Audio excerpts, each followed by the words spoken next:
I'm Jennifer Hockenberry. It is great to see you, and I am the Interim Executive Director. We have a number of people that really helped make this day possible, including our leadership team, Michelle Schaefer, Lois Griffiths, Connie Hausauer, and Myrna Wells-Hewland. We are very grateful to our Zoom guru, Coach Jason O'Neill, and our communications director, Beth McBride. Thank you so much. And I'm going to turn it over to Myrna now, and we are going to stop sharing the offering screen. We will put that on again at the break if you didn't have a chance to do that. Myrna, I will let you take it away.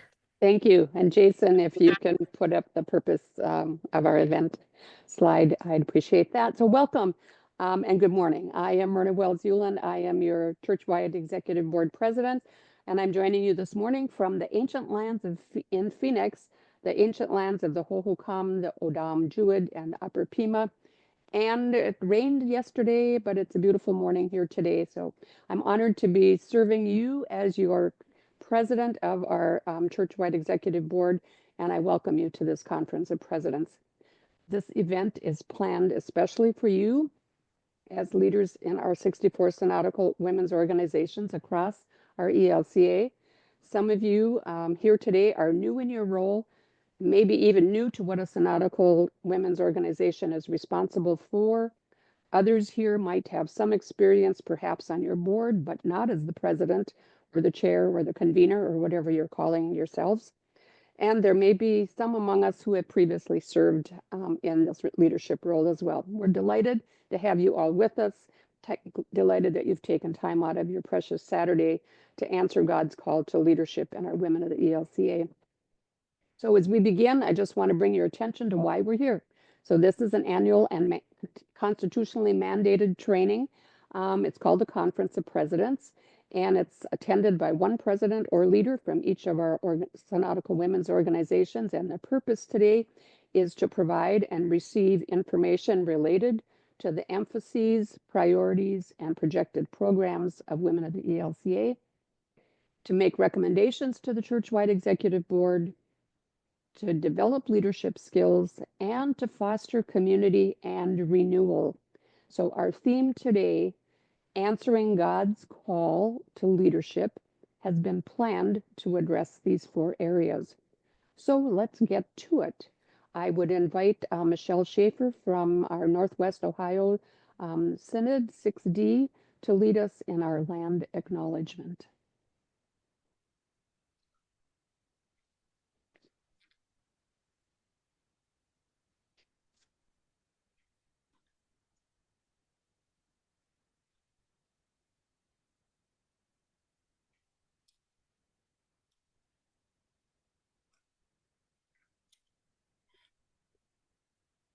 Is Michelle with us?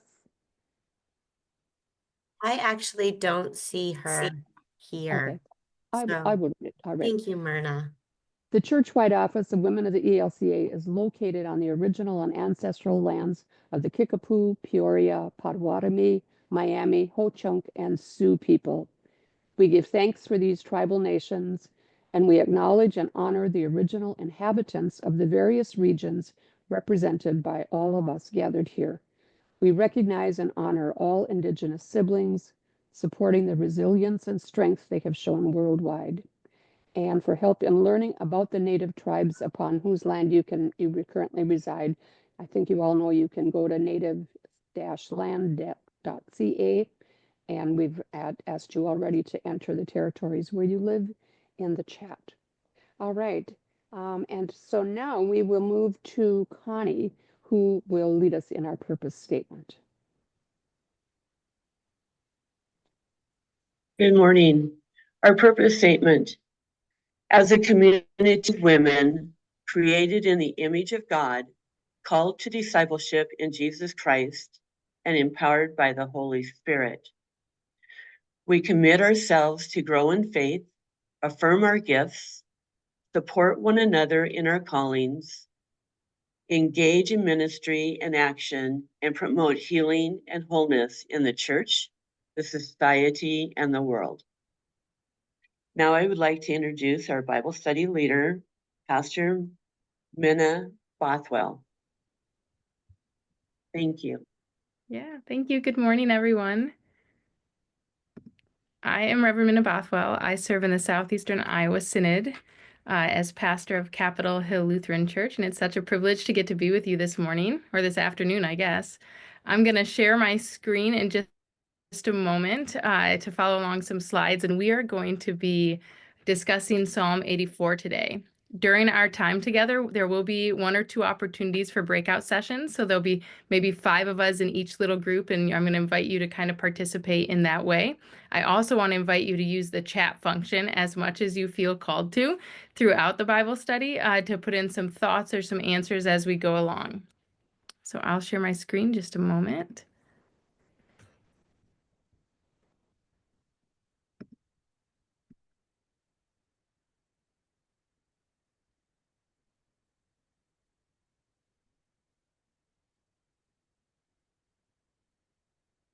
If I can get you to see this here. There we go. Can everybody see the screen? I'm actually going to maybe stop share for just a second as I need to bring mine up here.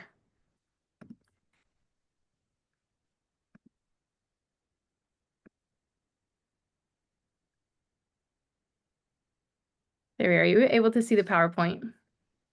Yes. Good. Yeah. Wonderful. All right. So the images that you're going to be seeing throughout the next 30 minutes are images from a pilgrimage that my sister and I actually took together just a little over 2 years ago. I don't know if any of you have had the opportunity to do the Camino de Santiago.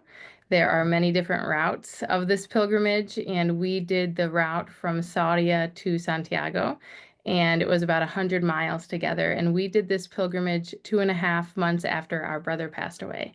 And so the idea of pilgrimage sits very deeply within me. And the psalm that we're going to be discussing today is actually a pilgrimage psalm. So I'm going to read Psalm 84 to you, and I invite you, if you have a Bible nearby, or if you have a book, to go ahead and grab that and take a look at Psalm 84 while we talk about it. Psalm 84.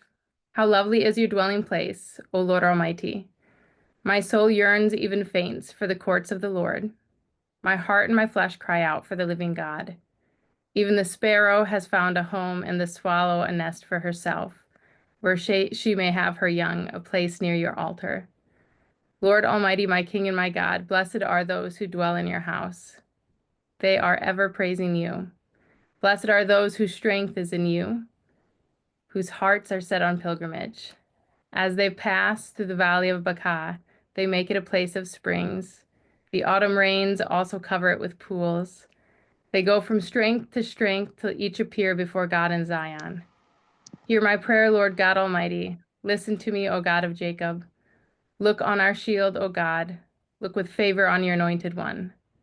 Better is one day in your courts than 1,000 elsewhere. I would rather be a doorkeeper in the house of my God than dwell in the tents of the wicked. For the Lord God is a sun and shield. The Lord bestows favor and honor. No good thing does he withhold from those who walk is blameless.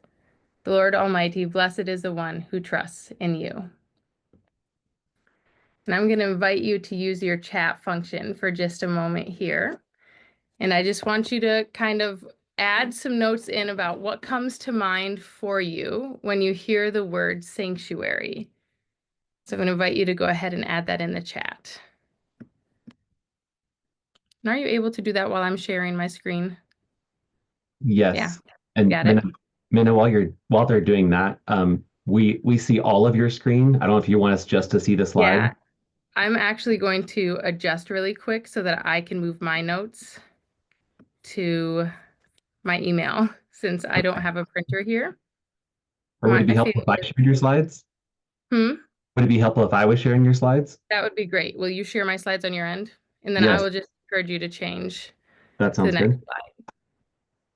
Here we go. I'll stop sharing.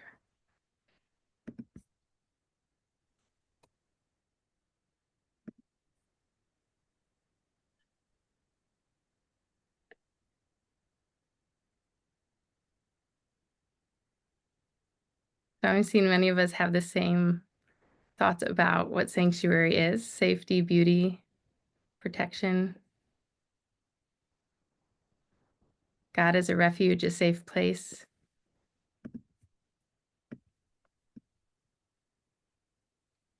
I think all of these fit really well within this psalm. I like an all-inclusive sanctuary without walls and without bounds. You can keep using the chat as we go along here. So Psalm 84 really is this pilgrimage song, and it would have been a song that was sung by travelers who were very weary, and they were making their way to the temple in Jerusalem. And we don't exactly know their exact circumstances, but scholars would say it's faithful to assume that based off of their language, that they were seeking refuge. They were people of faith who were traveling and yearning for something that was much greater than the current situation they were finding themselves in. I'm going to go ahead and have us head to the next slide. These are just a few of the images that we saw along the way, and we can turn to the next slide, Jason. So the historical context of Psalm 84 is that it was written after what we call the Babylonian exile. Now in 586 BCE, the Babylonians conquered Jerusalem and they destroyed that first temple. And they exiled many Jewish leaders, priests, and elites to Babylon. And so during the Babylonian exile, the Jewish people lived in a foreign land, and they were striving to maintain their faith and their identity while having to adapt their lives, their whole selves, under Babylonian rule. But then Cyrus the Great of Persia comes along, and he conquered Babylon in 539 BCE, and he allowed all of the Jewish people to return to Jerusalem. And so this led to the rebuilding of the Second Temple and the renewal of the Jewish religious and communal life. Now, the distance from Babylon to Jerusalem was approximately 900 miles. And so the Jewish people who were now returning after the Babylonian exile, following Cyrus the Great's decree in 539, would have traveled this distance by foot in caravans of people, more than likely. And it would have taken several months to complete this journey. And this route would have traveled along some established trade roads that would have been well marked and well cared for, like the Fertile Crescent. But we know that much of the journey that they were traveling was not an easy one, that the world around them was very harsh, and that the road to even get to the temple itself was going to be a long, unsafe journey. And yet they sang what we hear in our psalm today. How lovely is your dwelling place, O Lord Almighty. My soul longs, yes, faints for the courts of the Lord. My heart and my flesh cry out for the living God. I invite you to turn to the next slide. So the temple for the Jewish people was a very significant place. Those who pilgrimaged really believed that God's presence was most fully experienced and found in the temple in Jerusalem. And so for ancient Israelites, this temple was more than just a building, right? They weren't pilgrimaging just to see a building.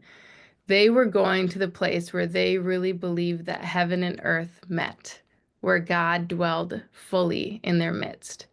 So it really symbolized God's presence in their shared communal identity. And so the psalm that we hear, which is of these weary travelers, of the people of Israel who were left scattered by violence and discrimination, who were traumatized and were uncertain of their future, sang for 900 miles of this fierce hope and this relentless trust that God is still present and that God is still their dwelling place. So these travelers, we know, longed for something that was certain. They longed for something safe, for that idea of sanctuary that you are all putting in our chat. And I think, don't we all long for this? I think this psalm really speaks to the universal human ache that we have to be home and to be safe and to be held. And I think this idea beautifully aligns with this theme of answering God's call to leadership. Because one of the most profound and transformative gifts that a leader can offer any of the people around them is the gift of safety. I think true leadership creates sacred space where people can come as they are without a fear of judgment or rejection, a place where confession and forgiveness aren't just some sort of theological concepts, but they're lived realities in our midst, a place where those who've been wounded by the church or excluded or made to feel unworthy can actually find welcome and dignity and healing, whether it's through the gift of deep listening or just an unwavering presence or a form of radical hospitality. Leadership is all about making room for other people, for their questions, for their longing to be seen and heard, for their pain, for their experiences.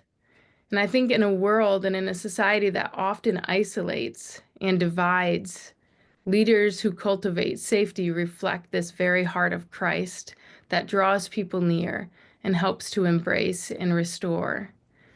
So for me, leadership isn't just leading with strength or vision, but really to lead with this deep and unwavering commitment where we create spaces of grace and belonging.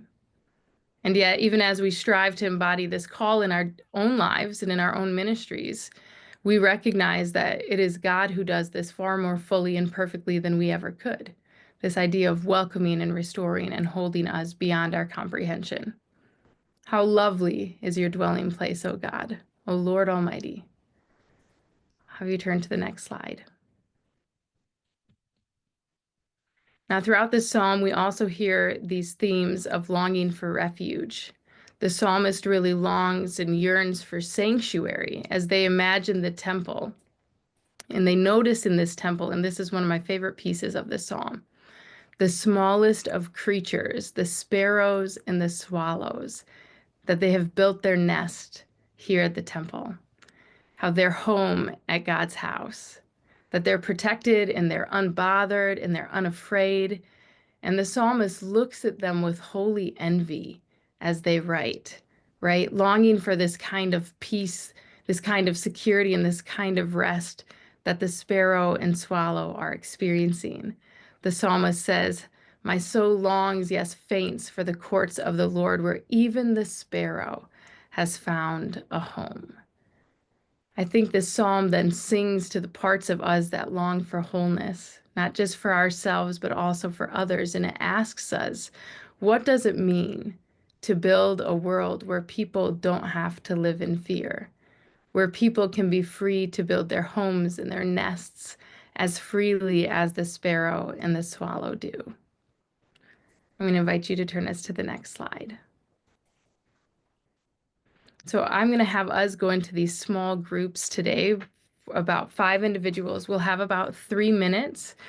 So we'll each have maybe 30 seconds or so to share some personal thoughts on these questions and these reflections on this slide.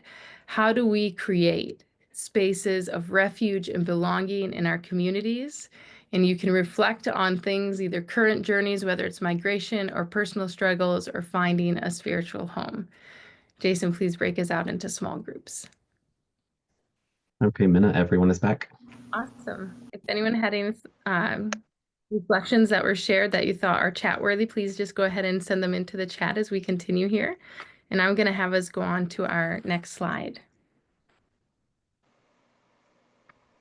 These are some images. I found it very exciting that in the middle of Spain, I felt like I was back in Iowa with some dogs chasing a cow, you know, just around the countryside. But we can go on to the next slide. The Valley of Baca. In some of the translations, it might say Balsam Valley. And so I love this part of the text, and I think I was very curious about it. One of my favorite lines is this: "Blessed are those whose strength is in you, whose hearts are set on pilgrimage. As they pass through the Valley of Baca, they make it a place of springs." And so the Valley of Baca, it was really known to be this dry and desolate place. It was this stretch of wilderness, right, that all the pilgrims had to pass through on their way to Jerusalem. And some of the routes spanned dozens of hundreds of miles. So it wasn't just, you know, one small short stretch of 30 or 40 miles. It could have been hundreds of miles through this dry wilderness.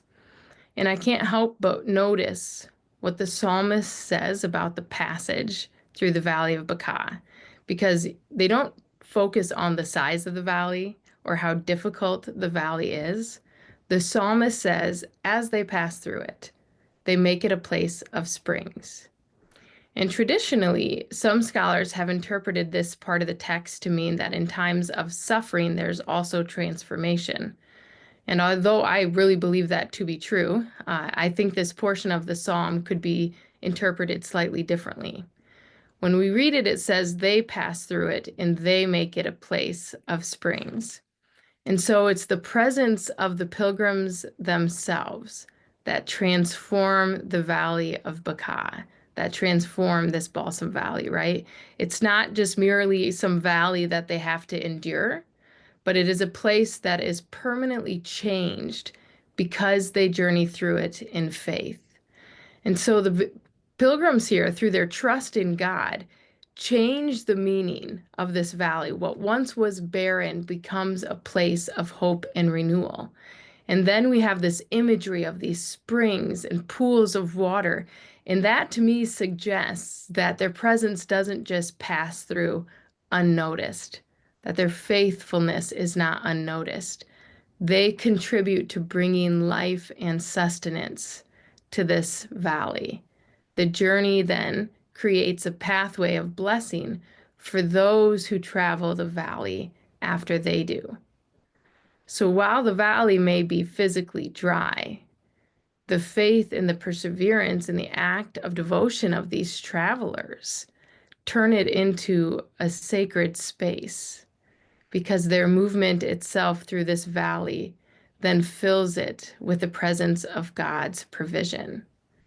And I think that is a really profound thing to reflect upon. I'm going to have us go to the next slide. And something that I think we struggle with in society today is this idea of individualism. We often do things, we struggle, we go through hardships by ourselves. We don't make a way to forge together. But if we look at Scripture, the witness, particularly in the Psalms, it's always a collective thing. It's a collective witness, a collective sharing of burdens, a collective pilgrimage. You know, in this part of the song, the thing about the movement through the valley is that the journey of that movement is a communal one. It's this collective witness. The transformation doesn't happen in some sort of silo or with just one individual, right? It's a single traveler might not have been able to transform that valley, right? But it is this community of faithful pilgrims who are moving together, who are sharing burdens together that change the landscape, both literally and spiritually. And so this psalm of this pilgrimage reminds us that nobody is a passive traveler through a difficult place. One's presence and faith and perseverance bring life to the valley they walk through with with others. And what might seem like a place of struggle can become a place of renewal, not just for those who journey, but also those who then come after, right? And those who welcome them into a new home. So it's this collective thing that's happening, this relationship that's building. And I think all of us then are part of this collective pilgrimage, a pilgrimage that is not just about a destination, but is really about a shared movement, a collective witness toward hope and renewal and sanctuary. Our psalmist says, "Blessed are those whose strength is in you, whose hearts are set on pilgrimage." And these words here are plural. Blessed are those whose strength is in you. I'm going to have us go to the next slide.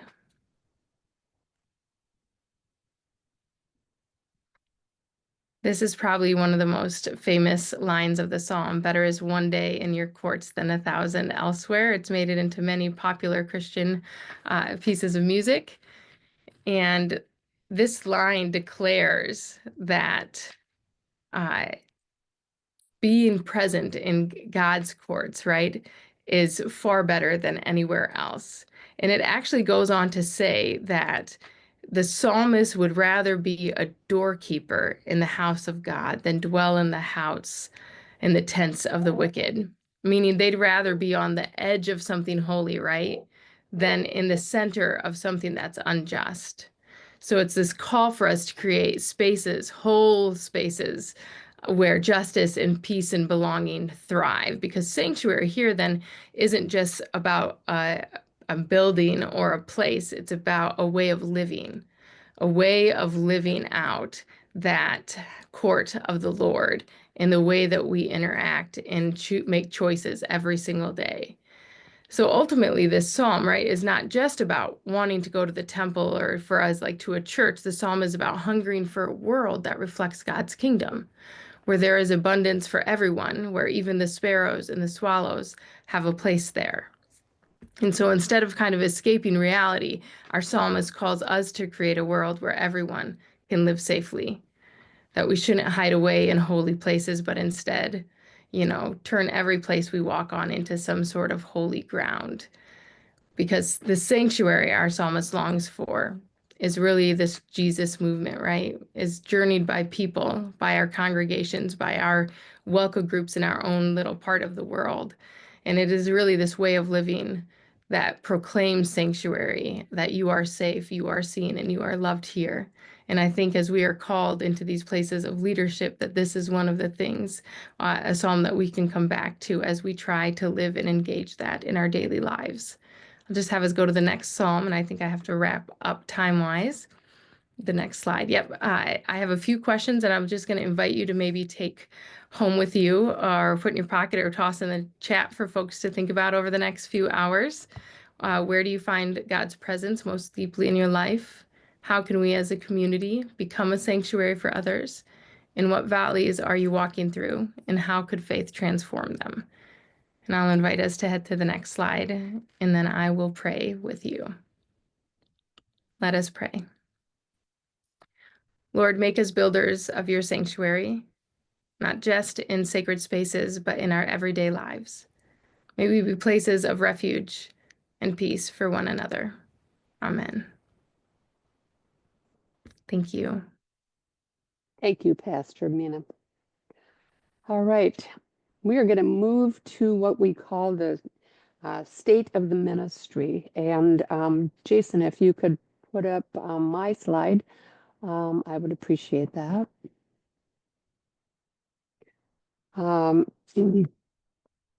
Your churchwide board was elected back in September of 2023. The next one too, please. And since then has held 2 formal meetings and several interim board meetings. In addition, our committees and our task forces of the board have also met on many occasions. What we've been about has included working with our interim executive director, Jennifer Hockenberry, who many of you have now met virtually today, and maybe some of you have even met in person. And that one of the very first things that we had to do was to deal with Linda Posh-Boskowski's retirement as a new board. So Jennifer has come on board with us, and we have extended her contract through the end of the year 2026 to allow us to continue moving forward without the anxiety of a leadership change in the near future. Our board has worked on the budget for the coming fiscal year, has reviewed the previous year's audit report. We've examined in depth our debt situation. We've worked with Jennifer and the ELCA Office of the Treasurer on a debt payback plan that will be completed in 2024 and 2025. A task force was formed to evaluate the board elections that took place at the 12th Triennial Convention, and the recommendations from this task force have been accepted by the board. And in that evaluation, an apology to the siblings that were impacted was offered, an apology as well to our entire organization. Suggestions from that task force and the Racial Justice Committee to improve future election processes will also be incorporated. We've also established an LGBTQIA2S+ task force to help us work toward creating a culture of welcome, affirmation, and inclusivity for queer persons. With Jennifer Hockenberry's help, we've established a strategic plan for the next 2 years, and you're going to hear about that in just a couple of minutes. Your board thanks all financial supporters of Women of the ELCA with personal thank you notes every month. We've also updated the Synodical Leaders Guide, which supports your role as synodical leaders, and that has been made available to you in today's material. And we are here today with a Conference of Presidents for you. The 2026 2026 Triennial Convention will be virtual. You've already heard that. And we will gather in person for the 2026 Triennial Gathering in Des Moines in July of 2026. We were saddened to lose one of our board members, Jennifer Ackerman, whose heart transplant failed back in January. And we recently held a service of remembrance for Jennifer. So your board and its committees have been busy since we were elected back in September of 2023. And now, as we talk about the state of the ministry, we're going to hear from the churchwide office as well. And so I'm going to turn it over to Jennifer Hockenberry. Hello, everybody. And you can, I think there's a slide, but if there's not, I can also just talk. So I'm Jennifer Hockenberry. I'm your interim executive director. The board is fabulous. I'm so grateful for them, and I am so glad to be here, and I am so glad to see all of you. Those that I met last summer when we did our Zoom SWO regional presidents meetings, those I met at conventions that I was able to attend in the fall. And those of you who are brand new because you were just elected, we're so grateful that you're here. You are in ways parallel to the bishops, right, of our organization. And we know how much work this is, and we are grateful for all you do. Now, I have a lot to say, and there's so much to cover, and there's a national situation that probably deserves some attention. But I only have 5 minutes, so I'm just going to talk about our strategic plan a little bit. And I am going to next week send a memo, and then I'm going to restart the monthly memo so that we have better direct contact, and also offer some Zoom meetings. And know that you can at any time call me or email me. Some of you do, and I know you well, and some of you don't. And just know that I'm here for you. So our strategic plan, thank you for all of those of you who participated in that planning process, either through the direct meetings or for filling out the Microsoft form, has 5 C's. The first C is connect, right? What we heard over and over is that we want to connect with new women, with younger women, with moms, with grandmas, with queer women, and with women without a congregational unit. From what Pastor Minna said, we want to form a sanctuary, a safe place, a meeting space for women. Why? Why? Because women, and we mean women in the most inclusive sense of the word, need our support. They need friendship. They need faith-filled conversations. They need prayer partners, and they need fellowship. And now more than ever, many, many women are looking for a place to serve. Women of the ELCA has a national infrastructure that allows people to come together, pool their resources, their time, and their talents.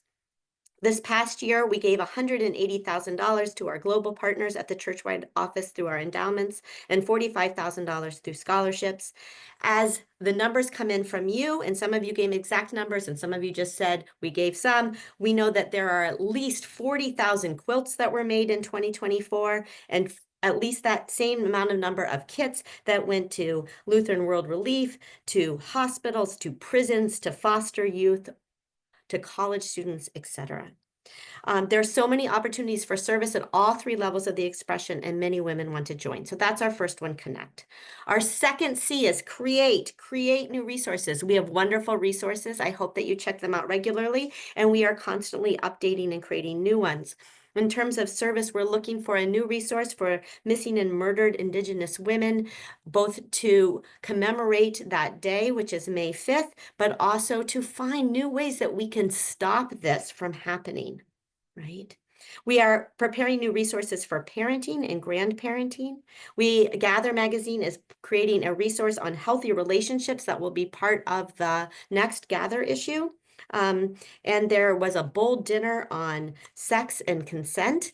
This is the 500th anniversary of Martin and Katie Luther's wedding, and so healthy relationships are very important for us to think about resources. And we are thinking about creating a resource, as some of you have seen, called Just Prayers, a little prayer book we can keep in our pockets for those times when somebody asks us to pray for them, right, in the moment. Our third is complement. We do so much. How do we possibly pay for it all? And to help us answer that question of where does our money go when we send it to Churchwide? We have a $1.8 million annual budget that pays for our 7 staff, for the Gather, for Bold Cafe, for all our communications and social media, for our governance, our meetings of the executive board and travel to meetings and convention planning, and to the ELCA for all the services they provide, the accounting services, IT services, HR services, the rent of our office space, and all of our technical equipment. We really need more help. We know that we are understaffed. We need to find some capacity building grants, and we need to cultivate a stronger culture of stewardship. So we'll be talking more about that at the Conference of Treasurers, but also in other leadership events.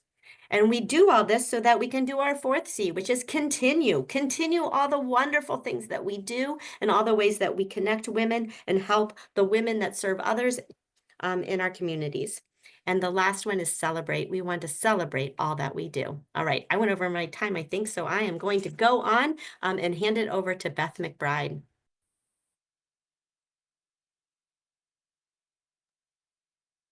Thank you, Jennifer. Well, hi, everyone. I'm excited to share with you some of our communication tools that serve you as leaders to keep you informed, but also ways that you too can share the information to throughout your own networks. So I'm actually going to start sharing. I'm going to just drive really quickly through our website. And you're welcome to do this with me. In fact, I'll put the link in the website, or you can go right now to welca.org if you have your phone handy and drive along with me. So I'm going to open up that. Okay. I hope I didn't use all my time yet. So a quick and easy way to find all of these wonderful resources is our website at welca.org. Very easy to understand, and really the best place to find out all of the relevant information for you as a leader. So I want to direct you my favorite places on our website. Without getting too technical, but most importantly, I want to draw your attention to our contact page. So we have multiple staff members monitoring this page. So if you have any questions about the website, or you can't find a form like Form B for thank offerings, anything like that, you're going to send us an email and we will respond to you promptly. Okay, so we got that, and we all know what that means, but so now moving on to your section, which is tools for leaders. And you can get to this page, it's on our top navigation here, but it's also on the bottom in our footer of every single page. So on this page, you can be directed to your constitutions. We have, oops, I don't know why it's not showing on my screen right now, but have no fear, if you're able to open it, we have all kinds of information, conference communication, our logos, forms, treasurers trainings, and at the bottom of this page, I hope you all see it. I don't know why my browser's not working right now, but We can see it. Can you all see it? Okay. At the bottom, I want to direct you to the portal for the Synodical Women's Organization portal. That is your password protected page. So if you're ever looking for that information, you go right to welca.org, tools for leaders, and go all the way to the bottom. It'll get you to that page. Jennifer or Eva will email you your password. Of course, you can use the contact us if you lose your password. Obviously, it would defeat the purpose if we had posted the password. So that's why we're able to send that to you individually. So moving on, I want to highlight this section right here. So we have a new function. We are testing this, the ability to have our website pages in English and in Spanish. So we want you to also encourage users as you're sharing this website and sharing information, let them know about this tool. We will do our best to let other people know about this tool as well. And it's very easy. If you click on that, the entire page, including our blogs, is translated to Spanish. So we are hopeful that this will help us encourage more engagement with our website, with our organization rather. I'm going to go back to English. And another important function I want to show you is this tool right here. This is our magnifying glass. I don't know if I'm just going to do that again, just to see that green thing. If you all see that in the upper right, any search term you're looking for, put it right in there. This is a very robust search, and it'll take you to pretty much anything you're looking for on our website. If you can't find something on your website, in our website, means it's probably not on there, and we'd like to know that. So once again, go back to contact us and let us know. So also a little tidbit, we found that there's some confusion with some users going to elca.org to find WELCA information. There isn't any. We now have a link on the ELCA site, but the Form B for our thank offerings and other Women of the ELCA content resources will be on welca.org only. So sometimes people think it's not there. It's because it's not there. So go to welca.org and you will have that. let me see, I think I'm going to stop sharing now. And Jason, if we can go back to the PowerPoint, I have a couple slides just to tell you another important way to be connected using our newsletters. So we have 2 that you can subscribe to, Bold Cafe, and we have Bold Connections. So Bold Connections is our monthly newsletter that features all of the relevant information. So this is at the bottom of our website. You can have it. There's a thing that says stay connected. Put your email address in there. You could do that today and make sure you receive the next issue of Bold Connections. All of this content is meant for you to share. So you can like things, follow things, and share them. And Bold Connections is a great thing to share and encourage the women, your newsletter editors, to also encourage their networks to subscribe to Bold Connections. Bold Cafe, as we've mentioned, is our online magazine for and with young adult women. We host a monthly dinner on Zoom, and those of you among you who have attended, we're so thankful. And I think we all have a pretty good time. So we're really hoping to broaden that engagement as well. And we're really excited about our upcoming one on March 6th in honor of Women's History Month. And we're hoping to open that up to our granddaughters and nieces to join us. So subscribe to Bold Cafe and Bold Connections, and you'll have that information. All right, thank you, Jason. So our social media presence, everybody has it. If you are not following Women of the ELCA, we think you should. Also, another opportunity where we post our new blogs every month. All kinds of relevant information, especially as we promote the gathering. It's going to be on Facebook first. So follow Women of the ELCA. We have 27,000 followers. That's how you know it's our page, and not because some groups have different pages. So stick with that. That'd be great. Oh, sorry, you can advance the slide. Thanks. A little graphic, as well as Instagram. So depending on what social media platform you're comfortable with, there are options for you. We can go to the next slide, Jason. And we've just been rehabbing our LinkedIn account, and we really encourage you to follow our content. We'll be posting all kinds of things there, just as we have in our other social media channels. LinkedIn is the fastest growing social media platform right now. Facebook has a broader range, but LinkedIn is catching up. So it's really, if you don't want to do Facebook, do LinkedIn. It's wonderful. So, and then we have just started going on Blue Sky. Blue Sky is another place that we're finding our audience. It's a departure from Twitter. And X, formerly known as Twitter, X. So we're starting to add there because we really think our users are moving to that platform and we want to meet them there. So that is where you can follow. Oh, and then I have a little present. I think that's my last slide, but I want to include a little present for your newsletter editors and your webmasters to take this little sheet of paper and share it. You can put the Women of the OCA logo on your synodical websites. You can give it to anybody who has any sort of that controls the website, and they can have access to our page. So the more people that link to us helps our optimization, and it's a great thing and lets people really know what do they mean when we say WELCA. So I'm going to turn it over to Eva, but I also want to pump that I will be doing a learning experience later. And so I'll be going more deeper into the things I've mentioned, but thank you. Thank you so much, Beth.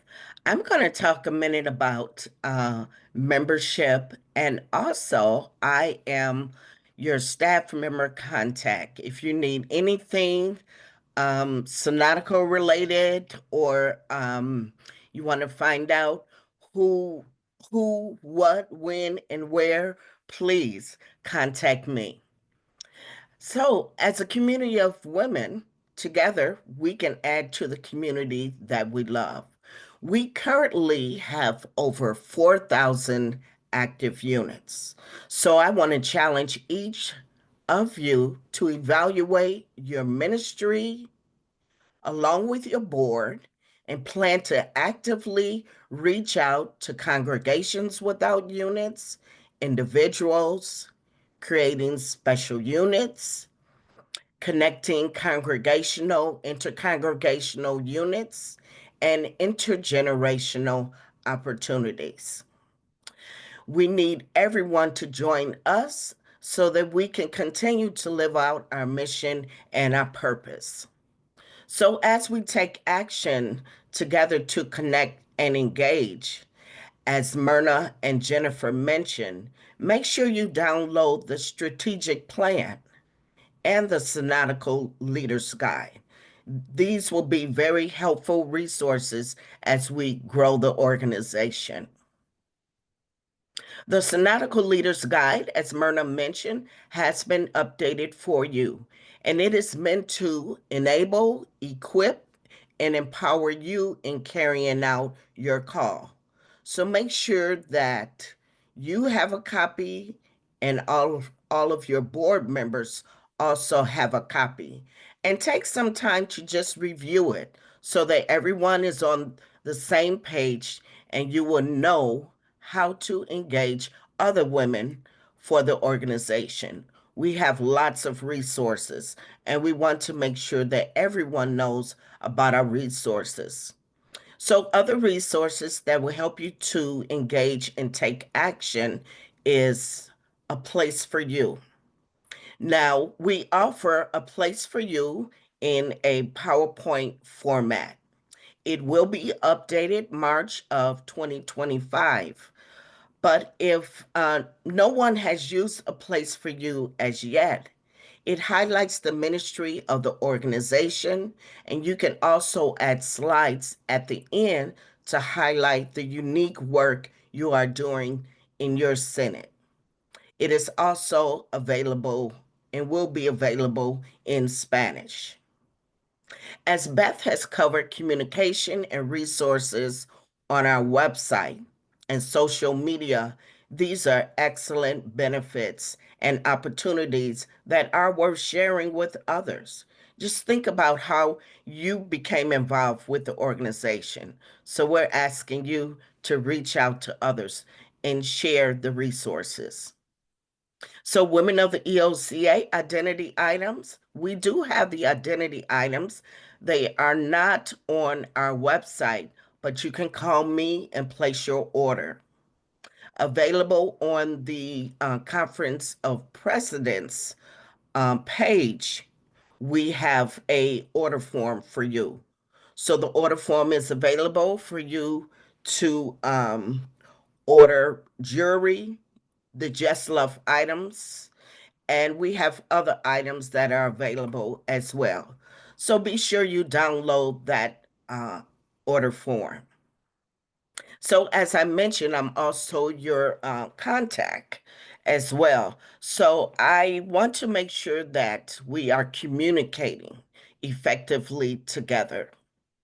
So we want to make sure that when you complete your synodical leaders report after your convention, that we receive that form. I would like to receive that form at least 2 weeks after your convention. If you do not have a copy, of course, we have that available to download on our website. So this way, the expressions of the churchwide organization and the synodical board, we are staying connected together. And in order for everyone to have information and new resources and learn more about what we are doing, please, we need to have that information as soon as you receive it. We also have a private group on Facebook for the Synodical Presidents. Now, currently, we have about 45 that have signed up. If you are interested in being a part of that group, shoot me an email and I will be happy to add you to the group. Actually, it has proven to be a helpful place where you can connect with other synodical presidents and share ideas and also make inquiries. I also email on a quarterly basis the financial statements to you. And the next quarterly statement will come out next week. So you may be asking, what's next? Well, let's stay connected as we work toward many initiatives and the strategic goals. I am looking forward to how we all will express ourselves and learn and grow together. So be prepared to reach out to me or your staff liaison for any questions that you may have. Thank you.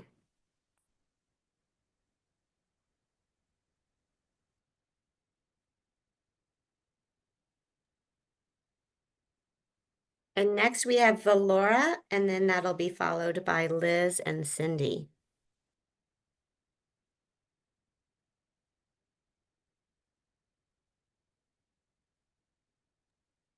Cindy, why don't you just get started and Valora can go after you if necessary. Sure. Yeah, we had a PowerPoint slide set up. Okay. All right. So changes are coming together this year. We've made much needed production changes and we're excited to share this update with you. The March, April, May issue will include the last 2 sessions of the Faithfulness Bible Study by Denise Rector, as well as the May devotional Receiving the Spirit's Flame, Spiritual Gifts in the Life of the Church by Kara Strickland. The June, July, August issue will include all 3 sessions of the Summer 2025 Bible Study, Healthy Relationships by the Reverend Brooke Peterson. The September, October, November issue will feature all 3 sessions of the Fall 2025 Bible Study, Money, Stewardship, and Generosity by the Reverend Krista Van Zicklen. The December 2025 issue includes the Advent Devotional, Practicing Advent Imagination, Matthew's Dreamers and Isaiah's Visions by the Reverend Sarah Olson Smith. This issue may also include January and February 2026 Bible study as well. So making these changes provides us with the additional production and mailing time that has long been needed. And because of this, beginning with the June, July, August issue, you can anticipate your magazine arriving by the first week of the previous month. That should really help to address a lot of the concerns about timing going forward. The other thing to know about this is that the magazines will be a little bit bigger than you've been accustomed to them being in the past, since they're moving to more of a quarterly schedule, summer, spring, fall, winter. So they may be anywhere from 60 to 68 pages, depending upon the issue. And based on feedback from you guys, we will see whether or not you like this approach. So far, we've heard good things from people, so we're hoping that that continues. Thank you for your time, and I'll hand it over to Rebecca. Good morning. I'm Rebecca, and I've been walking beside you for a few years here on promoting and executing Katie's Fund. And I think all of you probably know about Katie's Fund by now, but it's an endowment campaign to raise $1 million so that we can extend what we are doing, what we're experiencing, the joy that we have of being a part of Women of the ELCA for the next 100 years, so that our daughters and granddaughters and great-granddaughters can also experience the joy of women's ministry. 3 initiatives for Katie's Fund: leadership development, global connections, and living theology. So as you guess, it covers just about anything that we can dream up. These are for projects and creative initiatives that are outside of the regular budget. So there is a fund, and we're putting the final touches on the guidelines for qualifying for a grant from Katie's Fund, which will be ready in a couple months. But it's to keep money moving, keep those creative ideas out there, and giving some funding strengths for SWOs to execute. Fun story about how this started.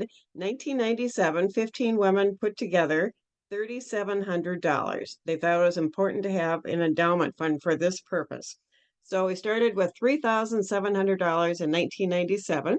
By 1999, it grew to $200,000. By 2008, it grew to $500,000. By 2020, we had $1 million in the fund, and in up to 2024, we've added an additional $500,000 to the fund. So it's not only keeping money moving, it's growing and making more money available for these creative initiatives. Currently, we have approximately 700 individuals who've made gifts to Katie's Fund and 495 organizations.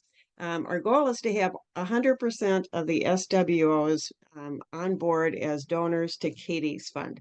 And if you have questions about whether your SWO has made a contribution, you can call Jennifer or myself, and we can answer that question for you. But that is our goal. And what I'm on the board of the Minneapolis Area Synod, WACA, and I've challenged our individual board to also have 100% participation. So you can take that message back to your board of directors as well.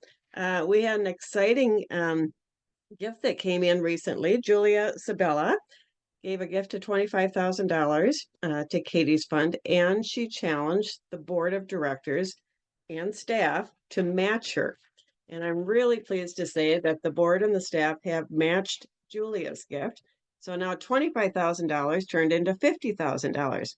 And now the board is challenging all of the SWOs to match that at $50,000. So Julia's gift first turned into 50, and now it's going to turn into 100,000. So all the information is on the website about how you can make a gift.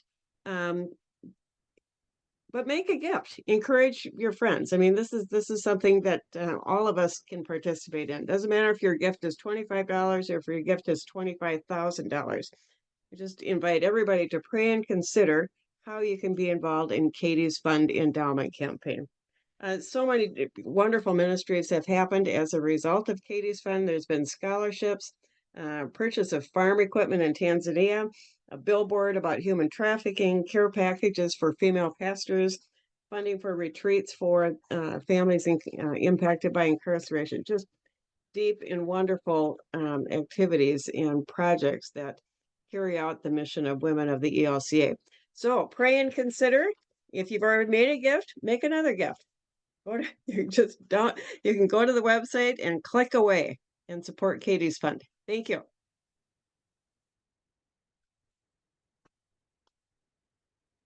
Thank you, Rebecca. And I think you said this at the beginning, but if you didn't, Rebecca, who is the treasurer for the Minneapolis SWO, has been working since the beginning of the capital campaign as the fundraising consultant. So we really are grateful for all the work that you have done for us, Rebecca. And if you signed on at the very beginning, you know that our offering is going to Katie's Fund. So you can, all of that offering will count as part of towards this challenge grant. So we are now going to move into some regional breakout rooms so that we can take some time to get to know each other. Jason is going to set up regional breakout rooms. Here's the part where we're assuming you know your region. So you are going to select the region that you belong to. The only group that might have a little bit of trouble is Region 5 because you are so enormous, and I'm part of Region 5. We are going to have regions 5A through F in one group and regions 5G through L in another group. So when you are in that group, your leaders will ask you to introduce yourself and give a fun fact about yourself and your SWO, as well as one sentence on your greatest hope and biggest worry. And we have 15 minutes to do this work, so it'll be so nice for us to get to connect with each other. We are all back. Welcome back, everybody. That was super short. I got just thrown out mid speech, so thank you for your patience. We are gonna move on, and Myrna's gonna talk a little bit about the Triennial Convention. And I promise we're having a break coming soon, but if you really can't make it, you can of course always jump out. Okay. I always forget to unmute. Okay, so you get me for the next half hour. Yeah, okay. So, but I want to talk about the last Triennial Convention, and then I want to talk about the one coming up. So at the last Triennial Convention, one of the things that happened is there's a process that the synodical organizations and individual voting members have to submit items to be considered by the voting body. And those are called memorials and resolutions. And not all the memorials and resolutions that are submitted are adopted, but they are considered. And so I think we have a slide here. I want to talk about these a little bit. Yes. Okay. So in the memorial, in the materials for today's event, you got the same document, which talked about these 5 memorials and 2 resolutions that were approved back in September of 2023. And you were asked prior to this event to share what your synodical organization has done or is planning to do regarding each of them. So memorial number 1 was dealing with diversity, equity, and inclusion. Memorial number 2 is calling for peace and unity. Memorial number 3, calling for the safety and protection of our children. On the next slide, please. Memorial number 7 was a resolution on suicide and mental health issues in youth and young adults. And memorial number 8 addressed dignity and accessibility for all. So if you looked at the material that was available to you before you got here today, from what was reported to this event, there's almost no responses for what anybody has done with any of these memorials. And in the memorial language, it doesn't specifically say in each one of them that the Synodical Women's Organization should report back to the Conference of Presidents on the actions that you've taken. But I think it should be understood that there is an expectation that because the voting body felt that these were significant and were approved, that we should be considering them. And the actions or whatever you do with them really is pertinent and appropriate for what works for your particular situation. Okay, so we want to go back to the first slide. If we could back up, there we go, for diversity, equity, and inclusion. Okay, so this summary of these memorials were included in your materials today. We can resend them to you again. So I am bringing this to your attention because We still have the remainder of this triennium to revisit these memorials and to choose how we want to plan to respond. So we've got until July of 2026 when the next triennial convention will happen, when there will be new memorials and perhaps resolutions that will come forward. Okay, so I want to move on then to the next slide after this one. All right. And then we also had two resolutions that were presented. Resolution 2023.01, which basically is the numbering system that is given to the document. That one asked us to end racism by participating in studies such as Now is the Time, study of the Declaration of the ELCA to people of African descent. And this is material for this particular topic is directly available from our elca.org website. So if you go to elca.org, you will and search for Now is the Time, you can find material. And then the second resolution, 2023.02, dealt with participating in the Truth and Healing movement. And again, this one is directed toward our Indigenous siblings. And again, there are resources available from our ELCA regarding this. So some of the things that have been done by the synodical women's organizations regarding these two resolutions appear on the slide, at the bottom of the slide. So some have done some Zoom webinars or a synod-wide workshop, or created their own land acknowledgement statements. I've seen some that the synod has actually done on, and then the Synodical Women's Organization are adopting that same language. And helping units create their own land acknowledgement statements, help explaining what they are to them.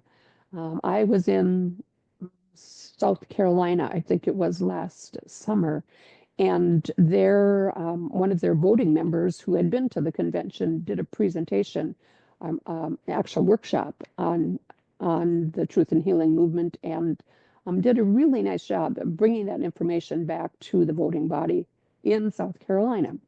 So just an example of how things might work.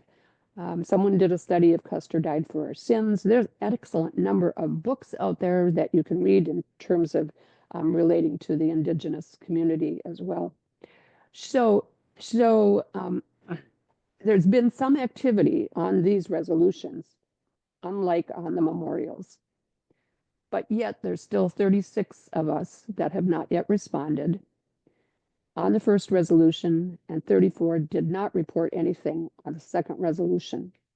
And again, I'm not saying that there has not been anything done. I'm just saying that there was nothing reported. So there's still time for you and your synodical board, your conferences, your clusters, and your unit leaders in the remainder of this triennium to review these resolutions as well as the memorials. You might think about this Conference of Presidents, this little section right here, being called the Accountability Reporting section.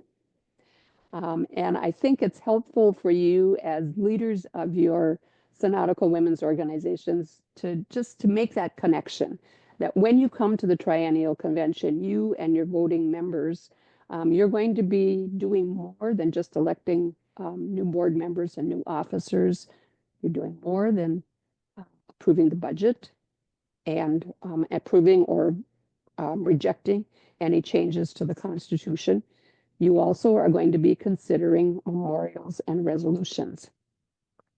So we're hopeful that by just having this conversation, and hopefully Laura will be with us to do a presentation on what a memorial and a resolution is, kind of a how-to. I'm hoping when I'm finished here, that we can help you be better prepared when you come to the convention, to help you make better decisions as a voting body. So if a memorial comes or a resolution comes and you just feel like this is not something that you can support, you have the opportunity during that convention time to make your position known. So once we do adopt these, then we feel that we have an obligation then to take them forward to the rest of our organization, which are really our peers in the organization. So, is there any questions? Okay, you're getting the stuff from the chat. So we will communicate these again to you. And again, I encourage you to take them back to your board and to your conferences, clusters, and units. All right, I want to spend the next few minutes, next 15 or so minutes, talking about preparing for the 2026 Triennial Convention. So that all of that previously now was about last time. Now we're coming up on the July 2026 convention. And so the 2026 convention, okay, we will share those documents with you again. So as we're talking about 2026, a reminder that the Triennial Convention is the highest legislative authority of women of the ELCA. That is it. Nothing goes any higher than that. So when people come to that convention, the voting members are the churchwide officers, or the officers of the churchwide women's organization, the churchwide executive board members, and then one convener, coordinator, or president, or co-chair, whatever your title is, from each of your synodical women's organizations. You and us together, we are the voting members for the convention. In addition to that, there will be some women that can be appointed as at-large voting members because we don't have the right combination of we haven't met the requirements of the Constitution, and I will talk about that in a moment. So when you come to the Triennial Convention, all voting members must be voting members of an ELCA congregation. That's the first requirement. And you shall strive to be a participant in a unit. It's not a requirement. Remember that changed in our constitutional language not so long ago. And at least 10% of that whole voting member body shall be persons of color and or persons whose primary language is other than English. So persons of color and or persons whose primary language is defined in a document that you have in today's resources. It's called Review of Process of Appointment for At-Large Voting Members to the Triennial Convention. So what it means is people from African American, African Caribbean, African descent, African national, Black, Arab, and Middle Eastern, Asian, Native Hawaiian, Pacific Islander, South Asian, Latino with all its aspects, Hispanic, American Indian, Indigenous, and Alaskan Native people, as well as multi and biracial people. That is the official language from the ELCA in terms of who is defined as a person of color or a person whose primary language is defined is other than English. So in addition to that requirement, at least 1/4 of the voting members also need to be attending the convention for the first time. So when you are electing your voting members to the 2026 Triennial Convention, which many of you are going to do this year because they must be elected within 6 months of the actual convention. The convention is in July. There won't be any conventions that are scheduled in January of 2026. So all of the rest of the voting members have to be elected this year. And we use something called a rank order process to elect those people. And that rank order process was included in your documents today. And it is the guide, it's the document that will guide you on how how your convention nominating committee and your convention elections committee work to elect your triennial convention voting members. And this document will be available on that Synodical SW portal as well. So, and when you get to your conventions, if you have questions yet about them, your churchwide president, your president's representative can also assist you in understanding that election process. So you're going to be electing triennial voting members, and you're going to be electing, and there'll be alternates who were up for nomination but didn't get elected. So in addition to that, if you haven't already, you would want to look at your own synodical convention or constitution, because that includes language relating to how to elect your triennial voting members. So once those people are elected, those individuals are elected, we have told you by a previous communication, I think it was back in September, how many voting members that you could elect. So I am seeing some chats here that people are saying you haven't seen these documents. Let me see. I don't know if I have mine up. Can we share? Can we just share the screen that people could have looked at to see where these documents are from the page for today?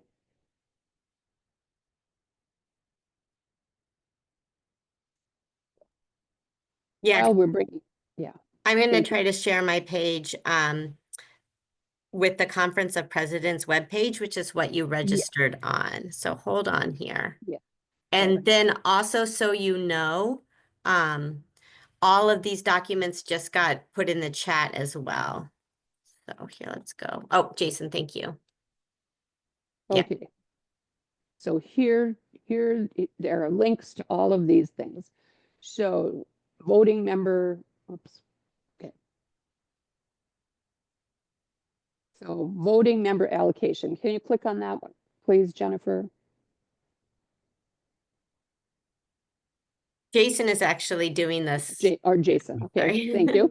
Thank you, Wait. Jason. But when you click on it, it downloads it, so it doesn't show it. Well, it's not going to show it. Okay, but I want you to know that it's there. Okay, so this is the voting member allocation talks about how many voting members from each of your synodical organizations. And you got that communication back in September. And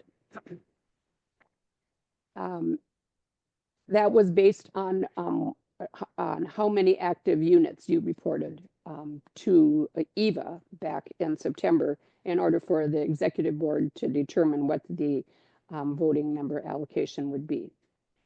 So again, we have to elect our voting members this year. And there were a few of you, I think, that elected last September and October and November, if you had a biennial convention. So you've already done it.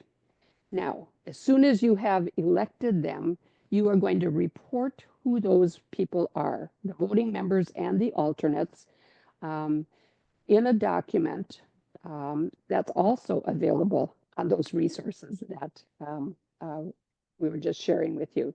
It's called the Voting Member Official Roster Document. Voting Member Official Roster Document.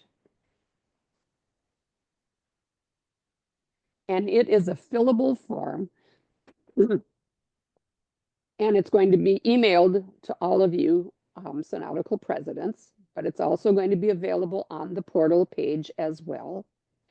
And this is the document that you as the president or your secretary, somebody from your synodical organization, is required to fill out and send back to Churchwide, to EVA, so that we can compile the final list, the final roster of all the voting members for the triennial convention. So again, within 2 weeks after your convention, your triennial voting members are elected. Please complete this document. It's the voting member official roster document. It's a fillable form. So whoever has all the information from your voting members and the alternates can go in and can fill it all out at one time and submit it, and we will have it.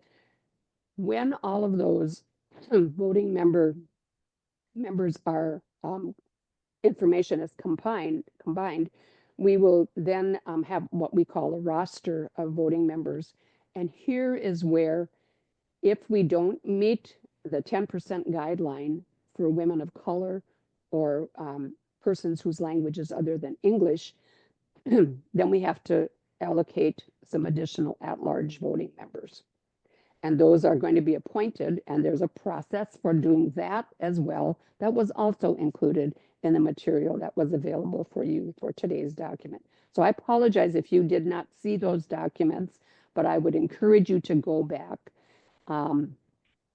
so that you are familiar with them. And so voting members can be elected at your convention. A few more might be appointed according to that process, so that and they together they would have the same authority and responsibility as if they were elected.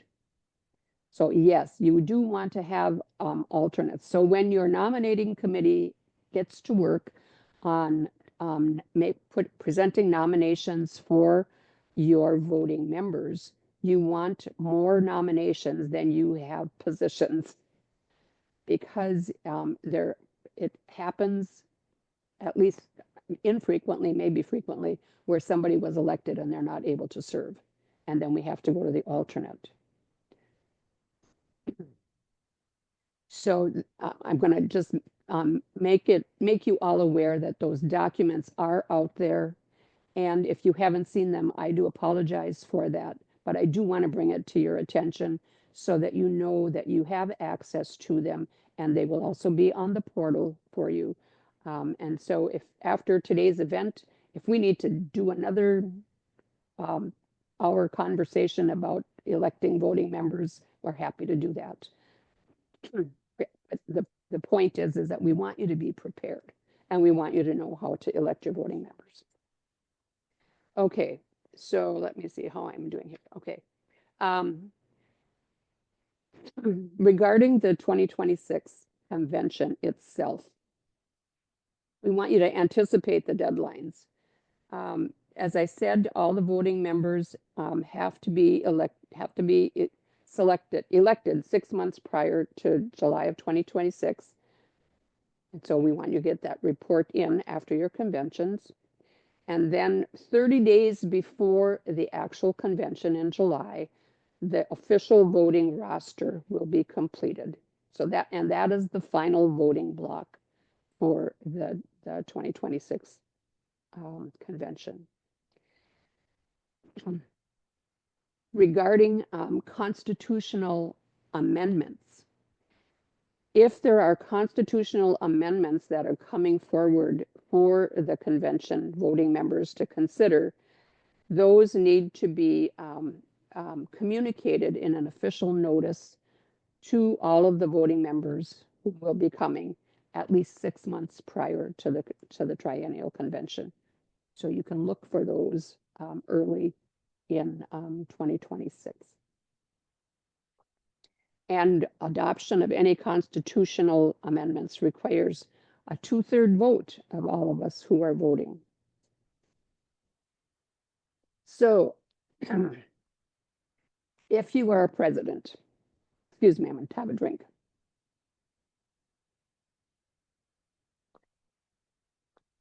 If you are the president,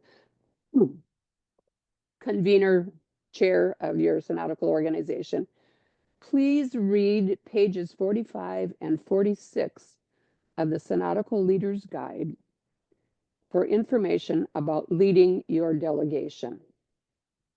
There's information included in that Synodical Leaders Guide, and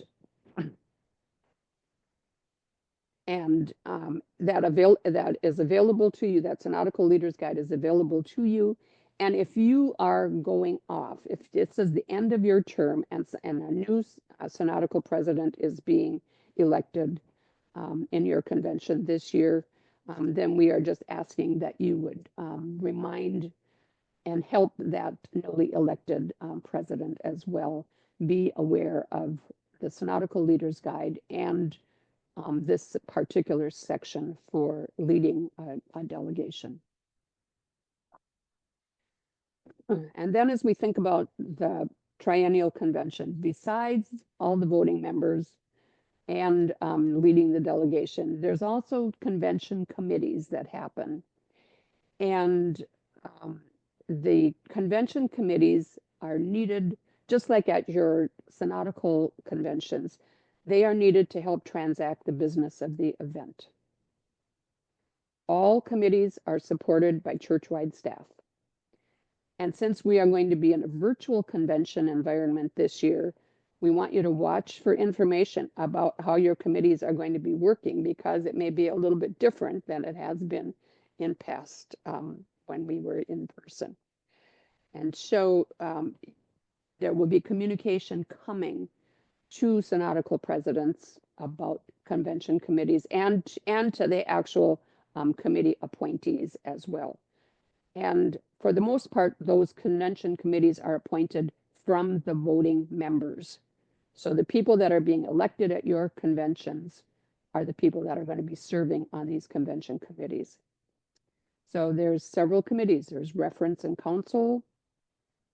There's the Memorials Committee, and the Memorials Committee is going to do its work virtually prior to July. There's a Nominating Committee.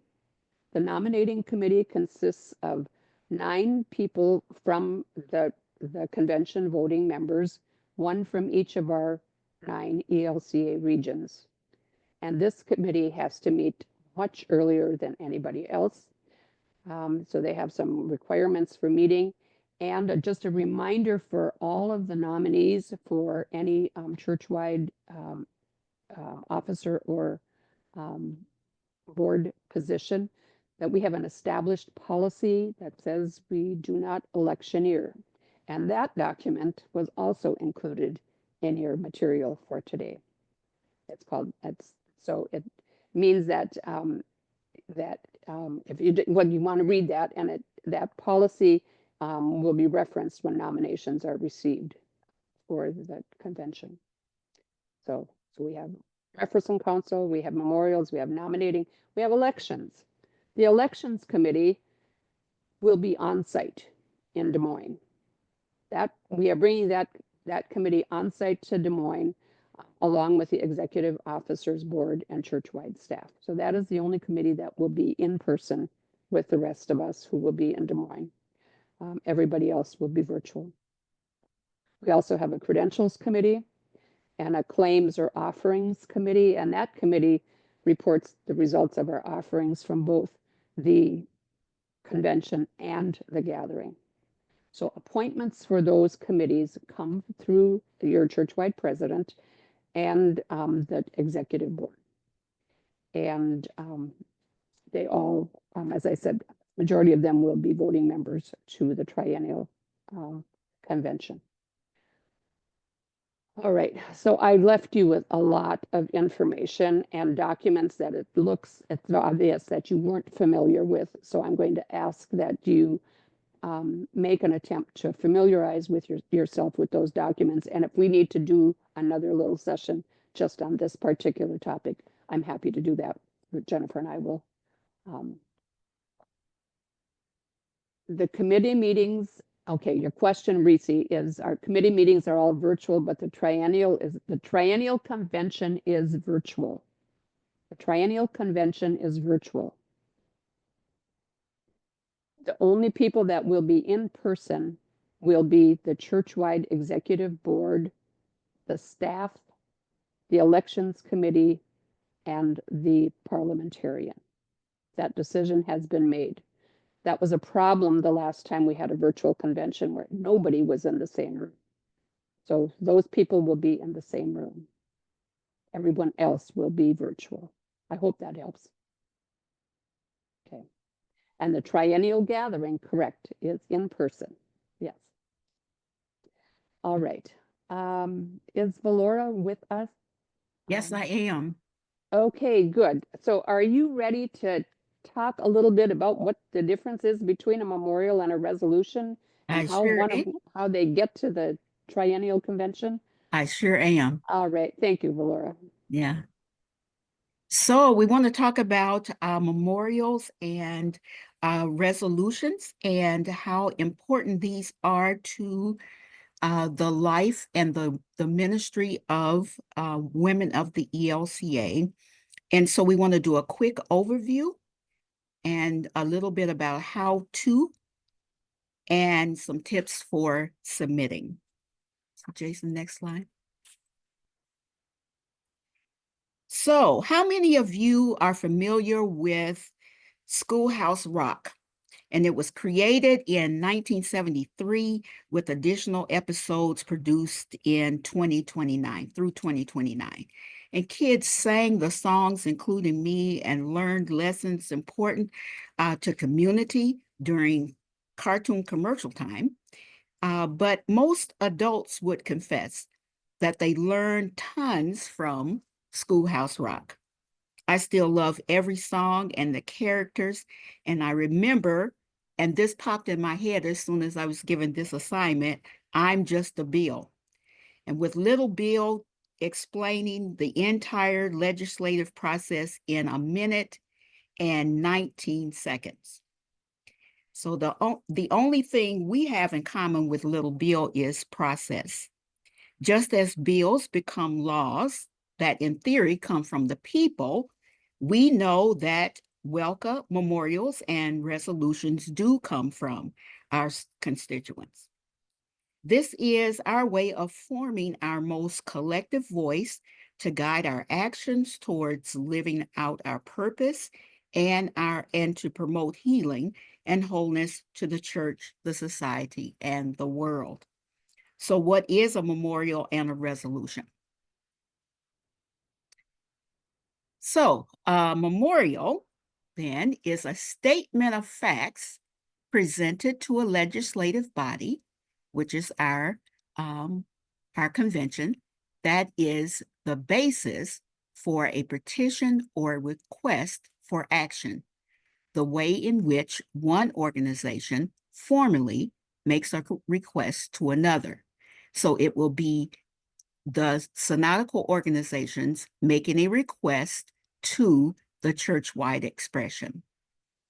And then a resolution is a formal vehicle by which voting members bring a matter to a convention for action consistent with rules and procedures established by that convention. Now, the only piece that is different between those two is who brings them to the actual convention floor. So let's take a quick look at, next slide, please. Let's take a quick look at the steps your SWO can take to make space for intentional and meaningful actions for your voice and participation in this community of women. The first review,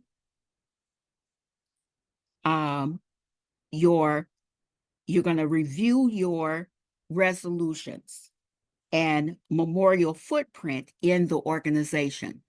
So what I mean by that is each member of your board, now this is just one way of doing it, each member of your board, if it is the whole review team, can look for threads and actions and what caught your SWO's focus. So you can use the resolutions and memorials from our past convention, or you can, if you feel so inclined and got the energy, go back through all of the resolutions and memorials from your SWO to see what has been the trend for you all. And then the second time you look, you want to collect information that you will need to work. So the definitions for both of these, the resolution and memorials, is on page 45 and 46. of the Synodical Leaders Guide that is on that you will see inside of Tools for Leaders. So when you go to the website, Tools for Leaders, and then scroll down to find how to write a resolution. And after that, then you will gather for a forensic session. You're going to research and investigate, and you're going to report the findings from your data. What is there? What is catching the energy of the women in your congregational units? What have the conferences been talking about, and what is bubbling up that you would like then to help the church-wide expression to discern moving forward in bringing your voice to the convention to help shape how WELCA shows up and acts in the church, the society, and the world. And then the third action you're going to take is to begin to prepare your memorials and watch for convention deadlines. And that's the third piece. So here you have then you've reviewed, you've investigated, and now you're going to get busy. Okay. So let's look at the next slide. So for presenting or submitting them for presentation at the convention, you want them to be relevant. So in order to do that, you're going to go back to your research, your how you want to shape them. All of that goes into how relevant it is. So one place that you can begin to practice all of this is at your upcoming conventions. That this time is the time where you would want to spend a good portion of your convention developing what your memorials will look like, and then how they will come through your synodical organization for voice and vote, and then to be passed on to the church-wide. Okay, then you want to look to see if it is energizing. So if you have a group of possibilities for your memorial, and it falls flat in your spot, then if it doesn't play in Peoria, then it's probably not going to play in the rest of the organization. I see Jason smiling. So you want to make sure that there is lots of synergy and energy around these things. So there have been some really fine memorials that really took hold and really produced some wonderful work for women of the ELCA. One of the most recent ones is the solar energy and the solar panels, that work that was done to place solar energy into the Bone County area of Liberia. That work was powerful, and it was energizing to most women who were a part of that work. So then the next piece is you want to make sure that it is impactful. So in those resolves, you want to make sure that they are able to show women from start to finish what will be the impact on the church, the society, and the world. Okay. And then the last one is then that next test to make sure that it will promote healing and wholeness to the church, the society, and the world. So the last thing that I want to say in submitting these is that from the end of this Conference of Presidents until the end of 2026, make sure that you or that we have an email address for you that you check daily. This is going to be most important because this is the way in which we will interact with you and communicate with you. And so not only that you would read the emails daily, but then you have a plan for completing the request. And read everything that we send you. It may, you may want to just copy it for bedtime reading or however you want to do it, but to make sure that that happens. And then to know that you are just the captain for your synodical board and for your synodical organization. You are the captain. And so this work can be the work of you and the board, or that you can invite all sorts of women to help in order to get the work done for your preparation for the convention. Thanks.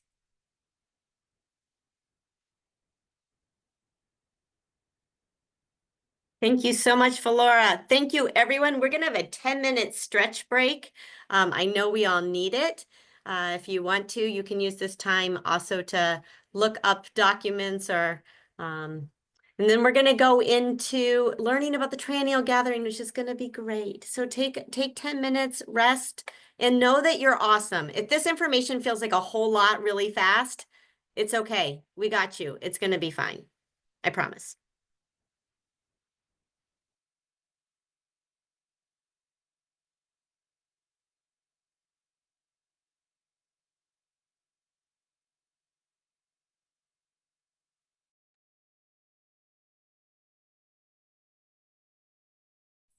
Welcome back, everybody. If you sat and listened to the music, you can dry your eyes. That Spencer La Jolla song is one of my very favorites.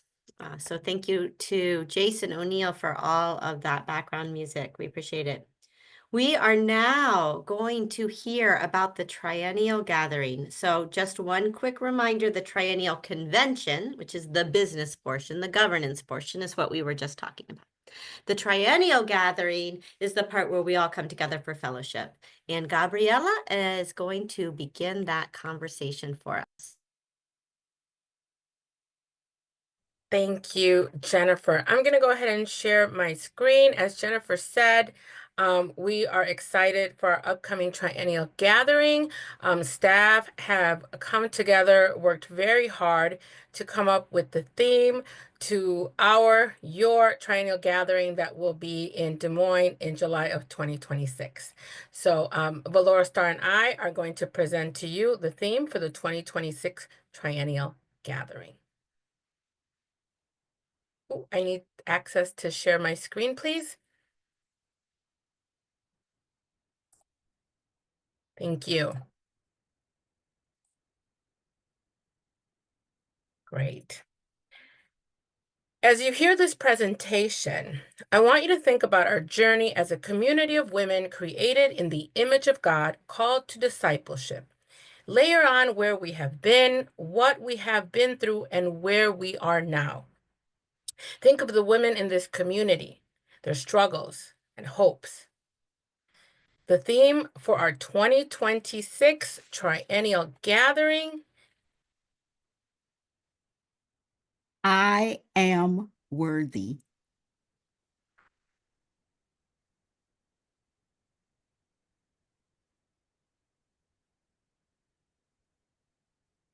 In 2017, Lama Bowe, the Nobel Peace Prize recipient, challenged gathering participants to reclaim space and place for women and girls. Finding our voice and using it gives way to the light we possess. The world has worn women thin by defining us, who we are, what we can do and be. We use these two words to introduce ourselves and establish our identity in the public square. I am is how disciples proclaim their identity, intent, and actions.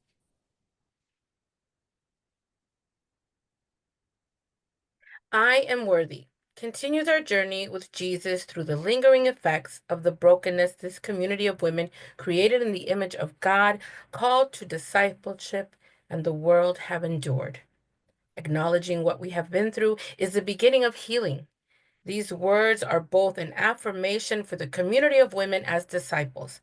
This proclamation reminds us of God's promise to always be with us, and God is always with us through devastation and division that will surely be present.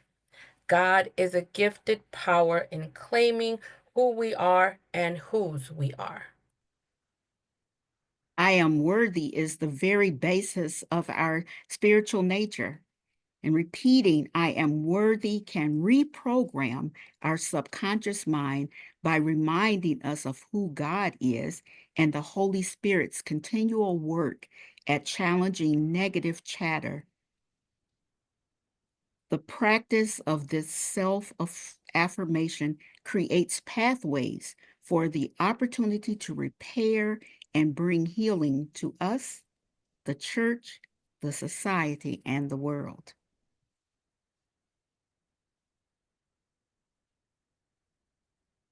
The ancient Japanese art of kintsugi embraces brokenness and restoring what is broken as gift, the opportunity to repair. The art of kintsugi uses gold to repair broken pottery, using gold, the very best, to beautify and strengthening, redeeming the pot to better than it was. This symbolism of healing and resilience is exactly what Christ did for us on the cross. When we say, I am worthy, we align ourselves with God's promises, and there is power in our resolve. The 2026 Triennial Gathering theme, I am worthy. We thank you, and we will see you in Des Moines.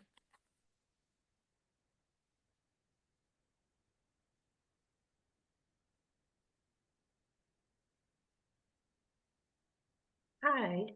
Thank you, Gabi and Valora. Jason, can you share the training slide, please?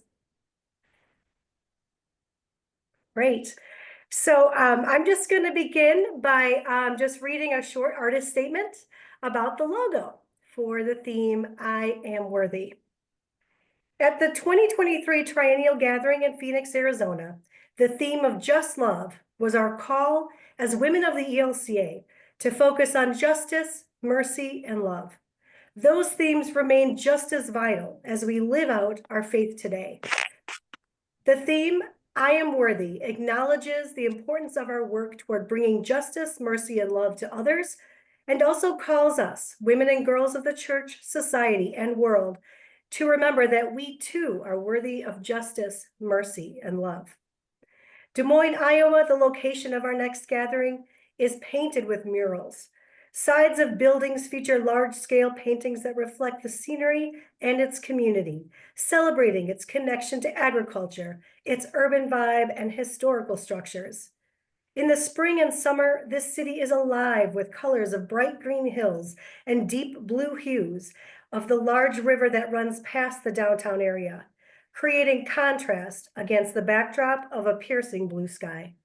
Jason, can you click? Thank you. The color purple magenta in this logo symbolizes the prairie rose, Iowa's state flower, which represents beauty and resilience. The shade of gold is the deepest shade of yellow found in one of Des Moines' central murals that features the top of the Capitol building and also connects to Iowa being the largest producer of corn. Although shattered and imperfect, the heart image extends beyond the frame that encases it, while the crosses both support and undergird the heart.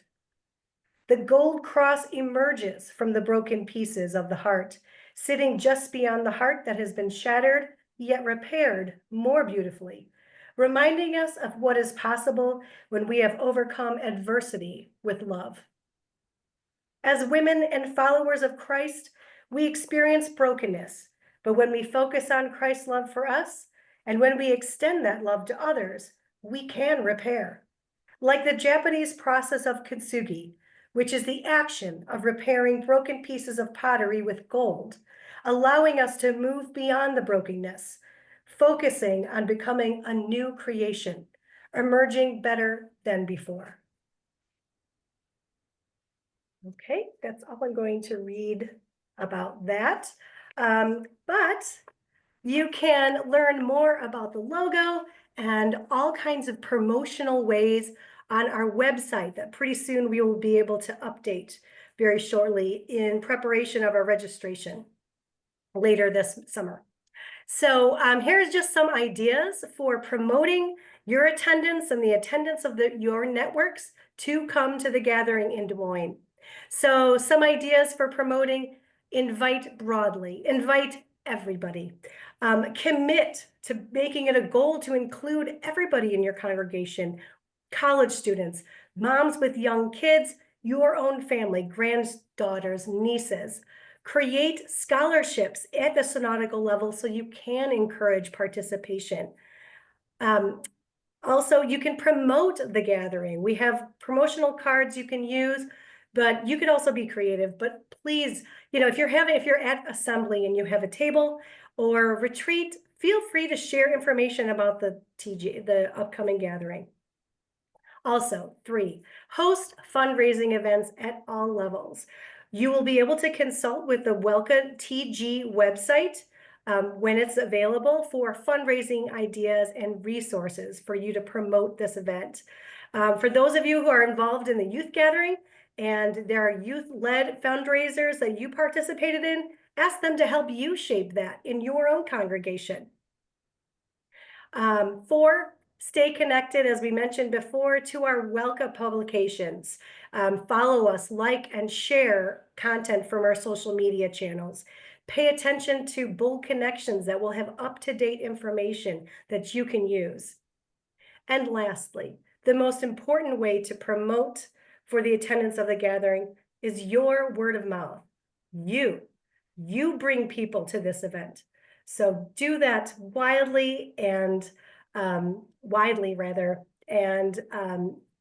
really share this message with everyone, because we're very excited about it. I think, is that the last slide, Jason? I think so. Okay. That's all we have. Thank you. Thank you, Beth. We have a couple more items that we'd like to present. Jason, I'd like to share my screen for one more slide, if possible. Okay.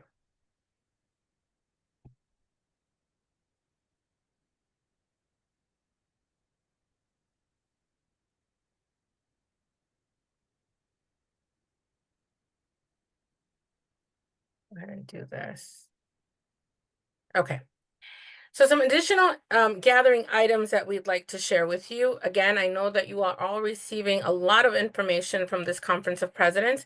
This information will be forthcoming as we move ahead towards gathering, planning, and preparation. So one of the ways that we are promoting the triennial gathering will be putting together pop-ups in the host city, along with some virtual Zoom events that we want to put together. We're planning them to take place in the beginning of spring of 2025 through the spring of 2026.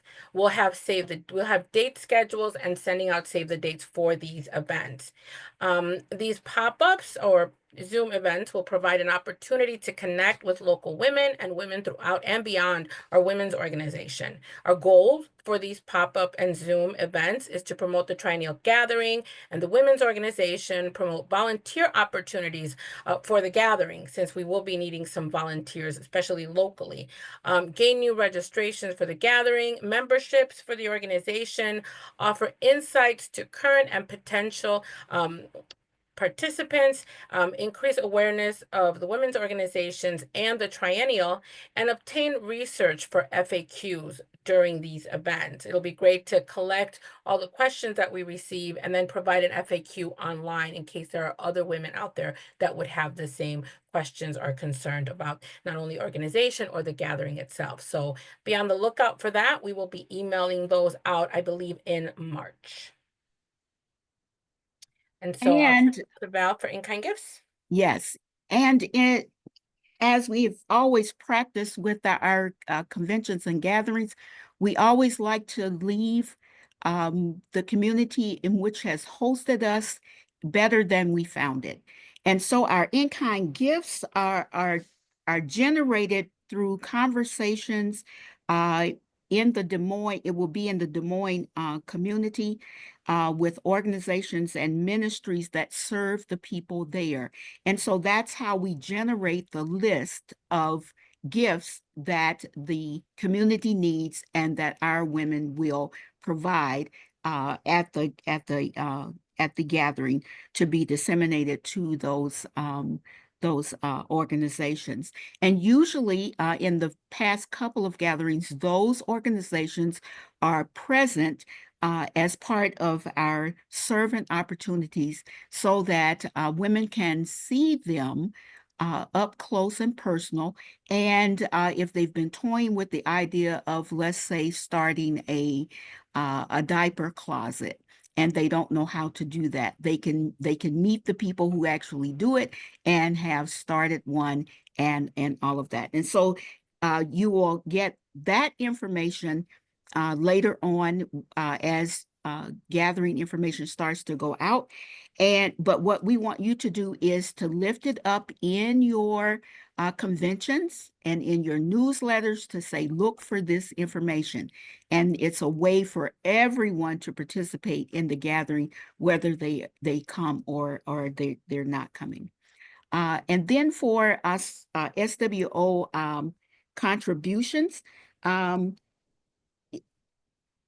we at the Conference of Presidents, it was always the time where we would give out these very complex lists of things that we needed the SWOs to bring or to provide for the gathering, and then they would go home and gather up all of these things. For example, these contributions help to sponsor the servant opportunities that'll be in the exhibit hall. And one of the big areas is our quilting space, whether we call it a quilting cottage or a quilting lab. This is where we do our marathon, 48 hours of making quilts for Lutheran World Relief. And Lutheran World Relief is always on site.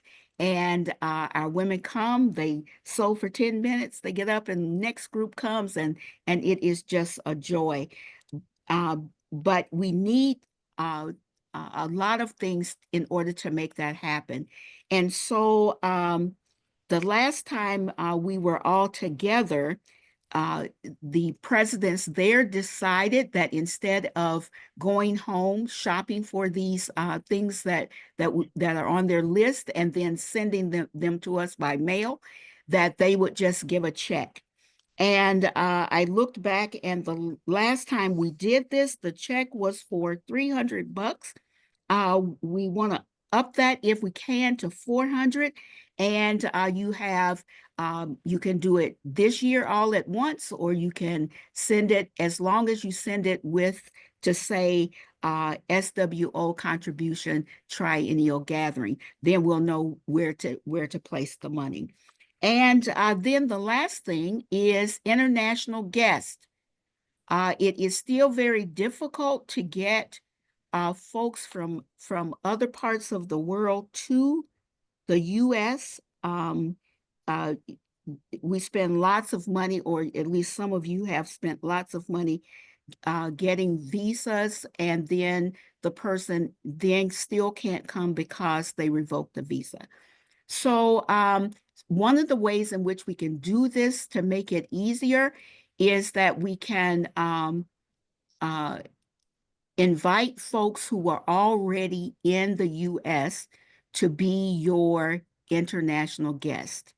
And so if you are interested in doing this as a synodical organization, to bring a person to represent your SWO's companion church, give me a quick email and or call me, and I will help you with that process.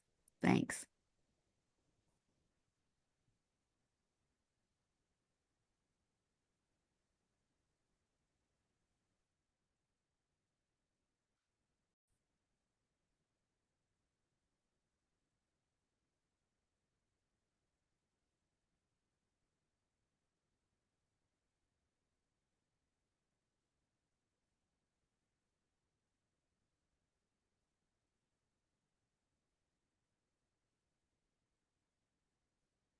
All right. I just got booted out and brought back in. So I'm not exactly sure what happened in the last 45 seconds. But what I know, unless somebody wants to jump up and correct me, is that we are about to start our learning sessions. Many of you, I'd say 90% of you, pre-assigned yourself or gave me your top 4 choices. If you didn't, it's too late now. Jason has already put you in a room. So in a few minutes, you will be ushered into your first learning session. Thank you, everybody. And thank you for all the people that have given so much valuable information today. And Jennifer, we are all back. Great. I just heard this great news about the El Salvadoran bishop coming to a convention. And so now I'm like trying to get my head around that. That's amazing. I am so impressed by all of you and all the wonderful things you are doing. It is fantastic. We now are going to sort of finish up. And one of the things that we were hoping to do was spin the wheel for the door prizes. And so, Jason, do you want me to say, like, this is the door prize we're spinning for now? Would that be good? All right. However you want to handle it. Yeah. Okay. So when you win a door prize, they're going to take, they'll take your name off the wheel. So you can only win one. We are going to start with a small door prize, which is a set of Katie's Ale mugs. And I want to tell you about these mugs. They have a picture of the Katie's campaign, 21-22 campaign, and a little picture of Katie's profile. They're 2 beer mugs. They will hold a pint of Katie's Ale. If you can find a brewery that makes one, you can take it to Paddlefish Brewery, where we're having our end of campaign celebration on June 13th. And they're pretty cool. So when this stops, I'm going to write down, we're going to call out the names, and then I'm going to write it down, and we will be sending these to you in the mail. All right, Jason.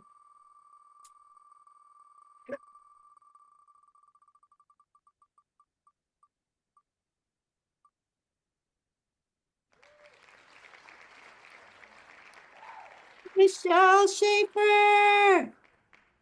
Yay for Michelle. Is she here? Because one of our rules is that you have to be here to claim your prize. I mean, you're not. I'm here. You are here. Okay, I'm thanks, here. Michelle. All right. Our next prize is a Just Love box. It is a box of t-shirt that says Just Love, the red t-shirt, the coffee mugs, a magnet, and some other Just Love goodies. You can keep it for yourself, or you can give it for a friend. And we will spin that wheel to find out who gets the Just Love box.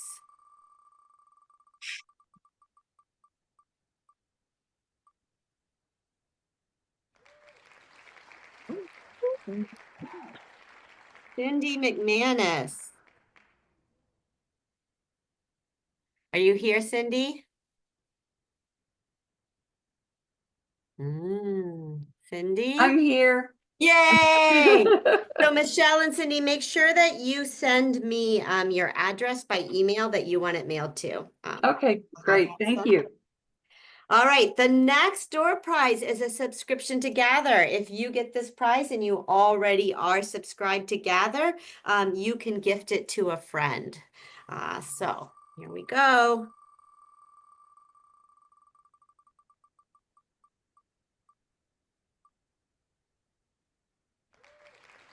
Woo, Priscilla Horner. I'm You just- here. Yay, Priscilla. Do you already subscribe to Gather? I do. Do you have somebody that you can donate the subscription to? I do. Awesome. So you just send me that name when you're ready and we will get that to that person. All right.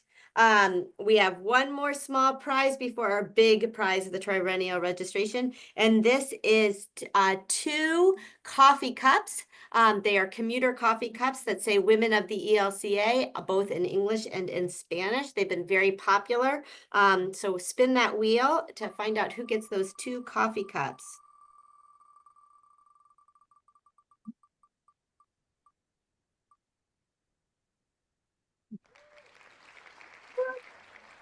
Kathy Olasek. I'm here. Thank Yay. you. Thank you. You're welcome. Send us your address.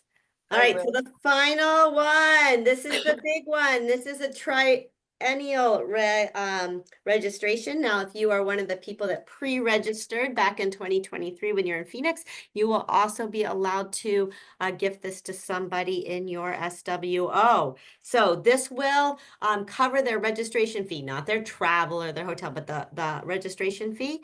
And so let's see who it goes to. Drum roll. That's right. Woo! Oh. Sue Boblet. Are you here? Yes, I am. All right. Woohoo! Yes, and so we will be in touch and make sure that we have you all registered up because we haven't actually opened up the new registration form. So you will be the very first person registered, unless you pre-registered. Did you I pre-register? did not. Okay, perfect. Woohoo! Thank you. Okay. All right, thank you. And thank you, Jason, for that awesome spinning wheel, a bit of technology that we were all so very excited to hear about. We are actually a tiny bit above schedule because we didn't take a break in between learning sessions, but I would imagine we just want to keep going. Is that true rather than take a 5-minute? Okay. I want to say some thank yous, and I'm also going to let Myrna say some thank yous. The first thank yous I want to say are to our amazing planning committee that met many times to talk about what kinds of things would go well. And that included Myrna Wells-Oland. It also included Michelle Schaefer, Lois Griffiths, Connie Hausauer. And we really thank you for all the work that you put into this. I also want to say thank you. Oh, yeah. You can do your clapping emoji. I also want to say thank you to our tremendous staff, especially Elizabeth McBride, who really did a lot of work of getting all these documents together, and especially Ava Yo, who did a lot of work putting all of these letters together and getting you the documents and continuing to get all the information from you. And of course, to Valora and Gabriella, who told us all the great information about the upcoming gathering and how to put forth new memorials and resolutions for the convention. And of course, our Gather staff, we know how much that magazine matters to our 30,000 women who subscribe, Cindy Novak and Liz Hunter. So yay to our amazing staff. I want to say thank you to all of the presenters today. Pastor Minna for the wonderful Bible reflection that made me stop short and remember that sanctuary first and foremost means that place where God meets us. And it gives us that kind of security and safety. I thought that was just a tremendous Bible study, and she's going to do a commissioning here at the end. I want to thank all the people that gave presentations, including Rebecca Sundquist and Lisa Higginbotham. I'm not going to be able, I'm like, I can only remember so much so fast. Mary Britt, I just went to her session. It was awesome. Joy Grace and Amy Palazzo, Rebecca Sunquist, I think I said, Lisa Higginbotham, Ava and Beth, and Jeanine Manassian, I'm going to say your name right, or wrong. Thank you so much for all the work that you did with those presentations. Thank you for our amazing webmaster, Jason O'Neill. And thank you for our incredible board. Really, I'm so glad that almost all of you are here. You're a wonderful, wonderful, wonderful board. So easy to work with and so dedicated to the mission of this place. All right. Did I forget anybody, Myrna, that I should have thanked?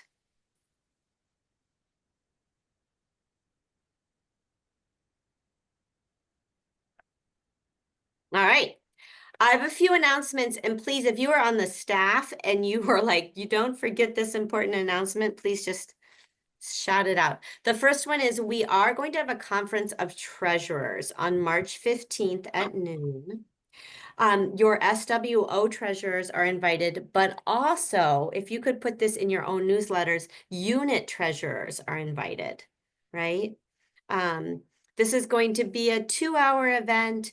We'll talk about things about budgets, and then some of the details about how to send their money in to various places. We know that some of that can be a little bit tricky. And then we will also do a Bible study on stewardship and try to make it a little bit fun. Not that accounting isn't fun normally, but. So that's one announcement. What was the date again? Yes, thank you. March 15th. And it will start at noon Central Time.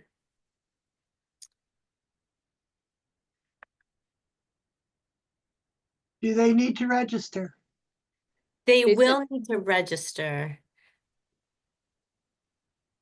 And we will send out all that information next week as part of the memo that is going to be coming out to all of you. But we will also put it on the web page under events, and there will be a registration link there.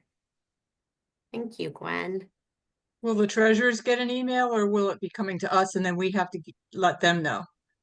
I think it will go to the SWO treasurers that Eva has their names, like if you put your board to her, but it won't go to the unit treasurers because by and large, we don't have that. So it'll be right. Okay, but it will go to the SWO treasurer. Correct. Thank you. You bet. There is an online yeah, Evelyn. Could that also go to the president also, because sometimes things just, they don't remember or whatever. And I have some unit people that might want to get involved. Absolutely. Yes. Thank you so much. Go to you. Yeah, no, don't be sorry. This is great. This is great. Right. I'm quickly scanning the chat there. Yes, Jennifer, can we just do a quick plug for the leadership event that will be on April the 5th. So please save the date. It's 12 noon to 4 p.m. Central Time. And we'll send you more information shortly. And there will be an evaluation form that you can fill out. At the end of this, that will tell about other things that you might want to get involved, including if there are certain topics for that leadership event that you want to make sure are part of it. Where can we find the evaluation? Yes, that's great. Beth, where did we find the evaluation? The conference president's webpage at the bottom, there's a link. So scroll all the way to the bottom. I will link that page again. I see it. Yes, all the way at the bottom. I closed my view.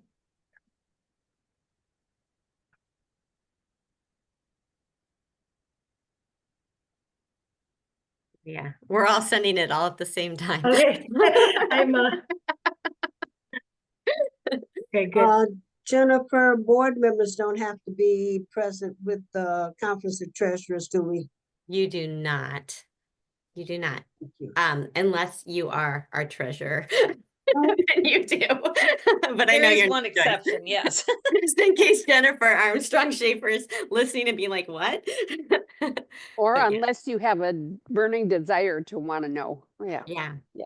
It's actually really good information, just about how this all works, some of the mechanics of how it all works, and we are also putting together an annual report that will tell a lot about the budget from 2024 and our projected budget for 2025. It will also catalog all of the good work that we do at Churchwide Office and some of the good work that you guys have told us about. And I'm going to say some because I know how much stuff you do, and I know that not everything we know about. So we will highlight as much as we can. Yes. Okay. If you are from an SWO in Region 6, you got an invitation to a February 25th event that is about regional gift planning. And it is being run by Carl Bierman, who is the regional gift planner for Region 6. However, right, if you are thinking, wait, I'm not in Region 6, but I've always wondered how gift planning works and how estate planning works, send me an email and I can get you an invitation. We don't want it to be too big an event because we want it to be a chance for people to ask questions, but we could have more people than just the presidents. This is going to be an opportunity where you can hear the kinds of presentations that he would make to folks. If you went to Lisa Higginbotham's, you probably got a lot of the same information that he'll be giving about how to make an estate plan. But also, as we are connecting with more of the regional gift planners for the foundation, which are different than the gift planners for the ELCA. The foundation, they handle all the separately incorporated ministries gift plannings, right? You can find out how you could invite them, right, to your convention, and you could have a little workshop. I know that was done in Southwestern Texas SWO, for example.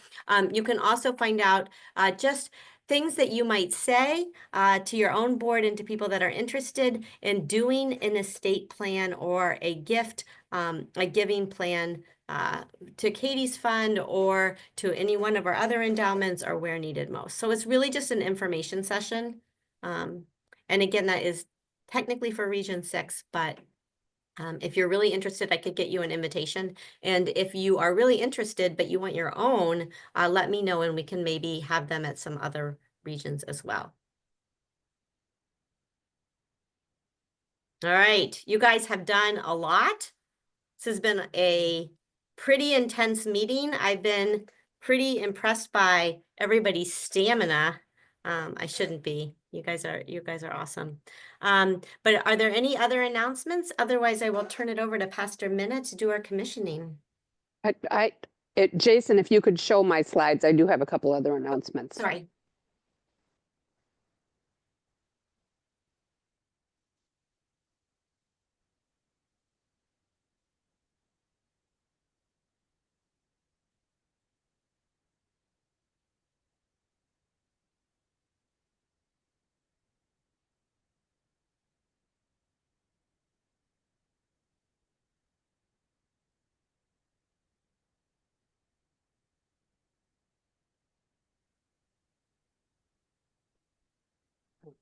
The next slide, please.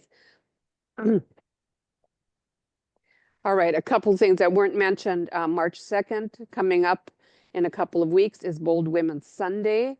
And I'm hoping that you are planning to recognize the bold women in your congregation for sure, and in your Synodical Women's Organization as well. And we talked about the Treasurers Training and the leadership event on April 5th. April 5th, again, that is a broad leadership event. So please invite your full board, your conference cluster leaders, your unit leaders even.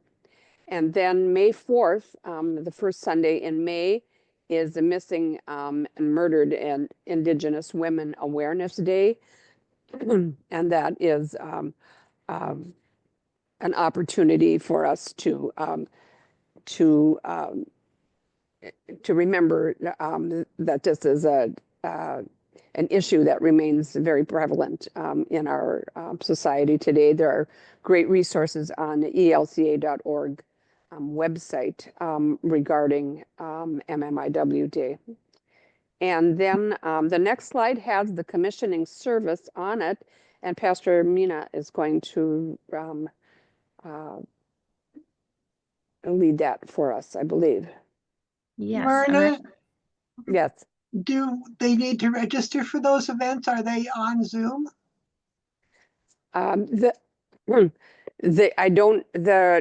Which event are we talking about? I'm looking at the 4th On of May. I don't know that that's no, I don't. I think it's the Awareness Sunday, but I don't know that there's an actual event Okay. scheduled for that. Okay. Thank you. All right, so we'll turn it over to Pastor Mina and our commissioning. Wonderful. Thank you. Thank you for letting me be with you today. I'm going to actually share my screen and invite you to participate in the commissioning. You are welcome to turn your microphones off because a little bit of vocal chaos is not always a bad thing. So here we go. How lovely is your dwelling place, O Lord of hosts.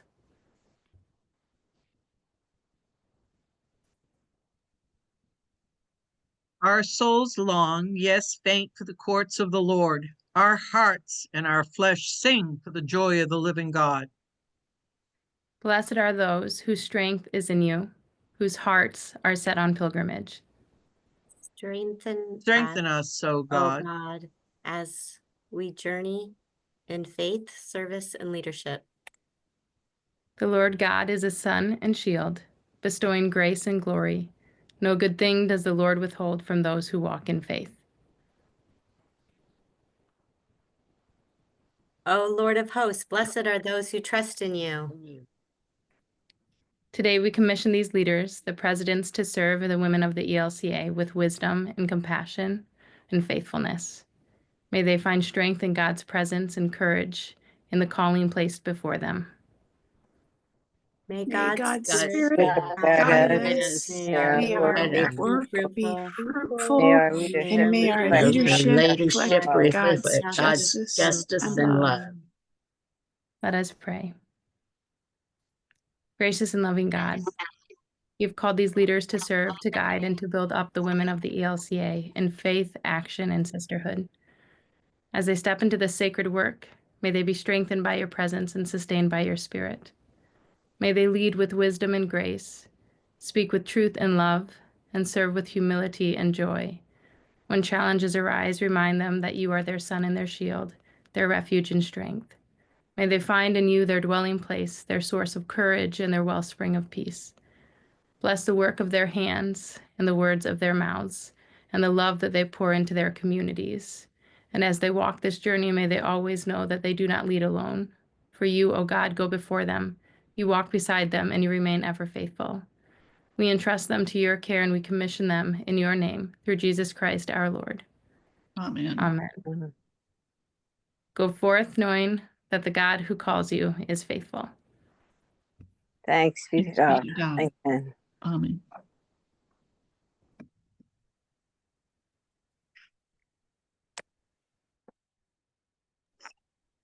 Well, thank you, everybody.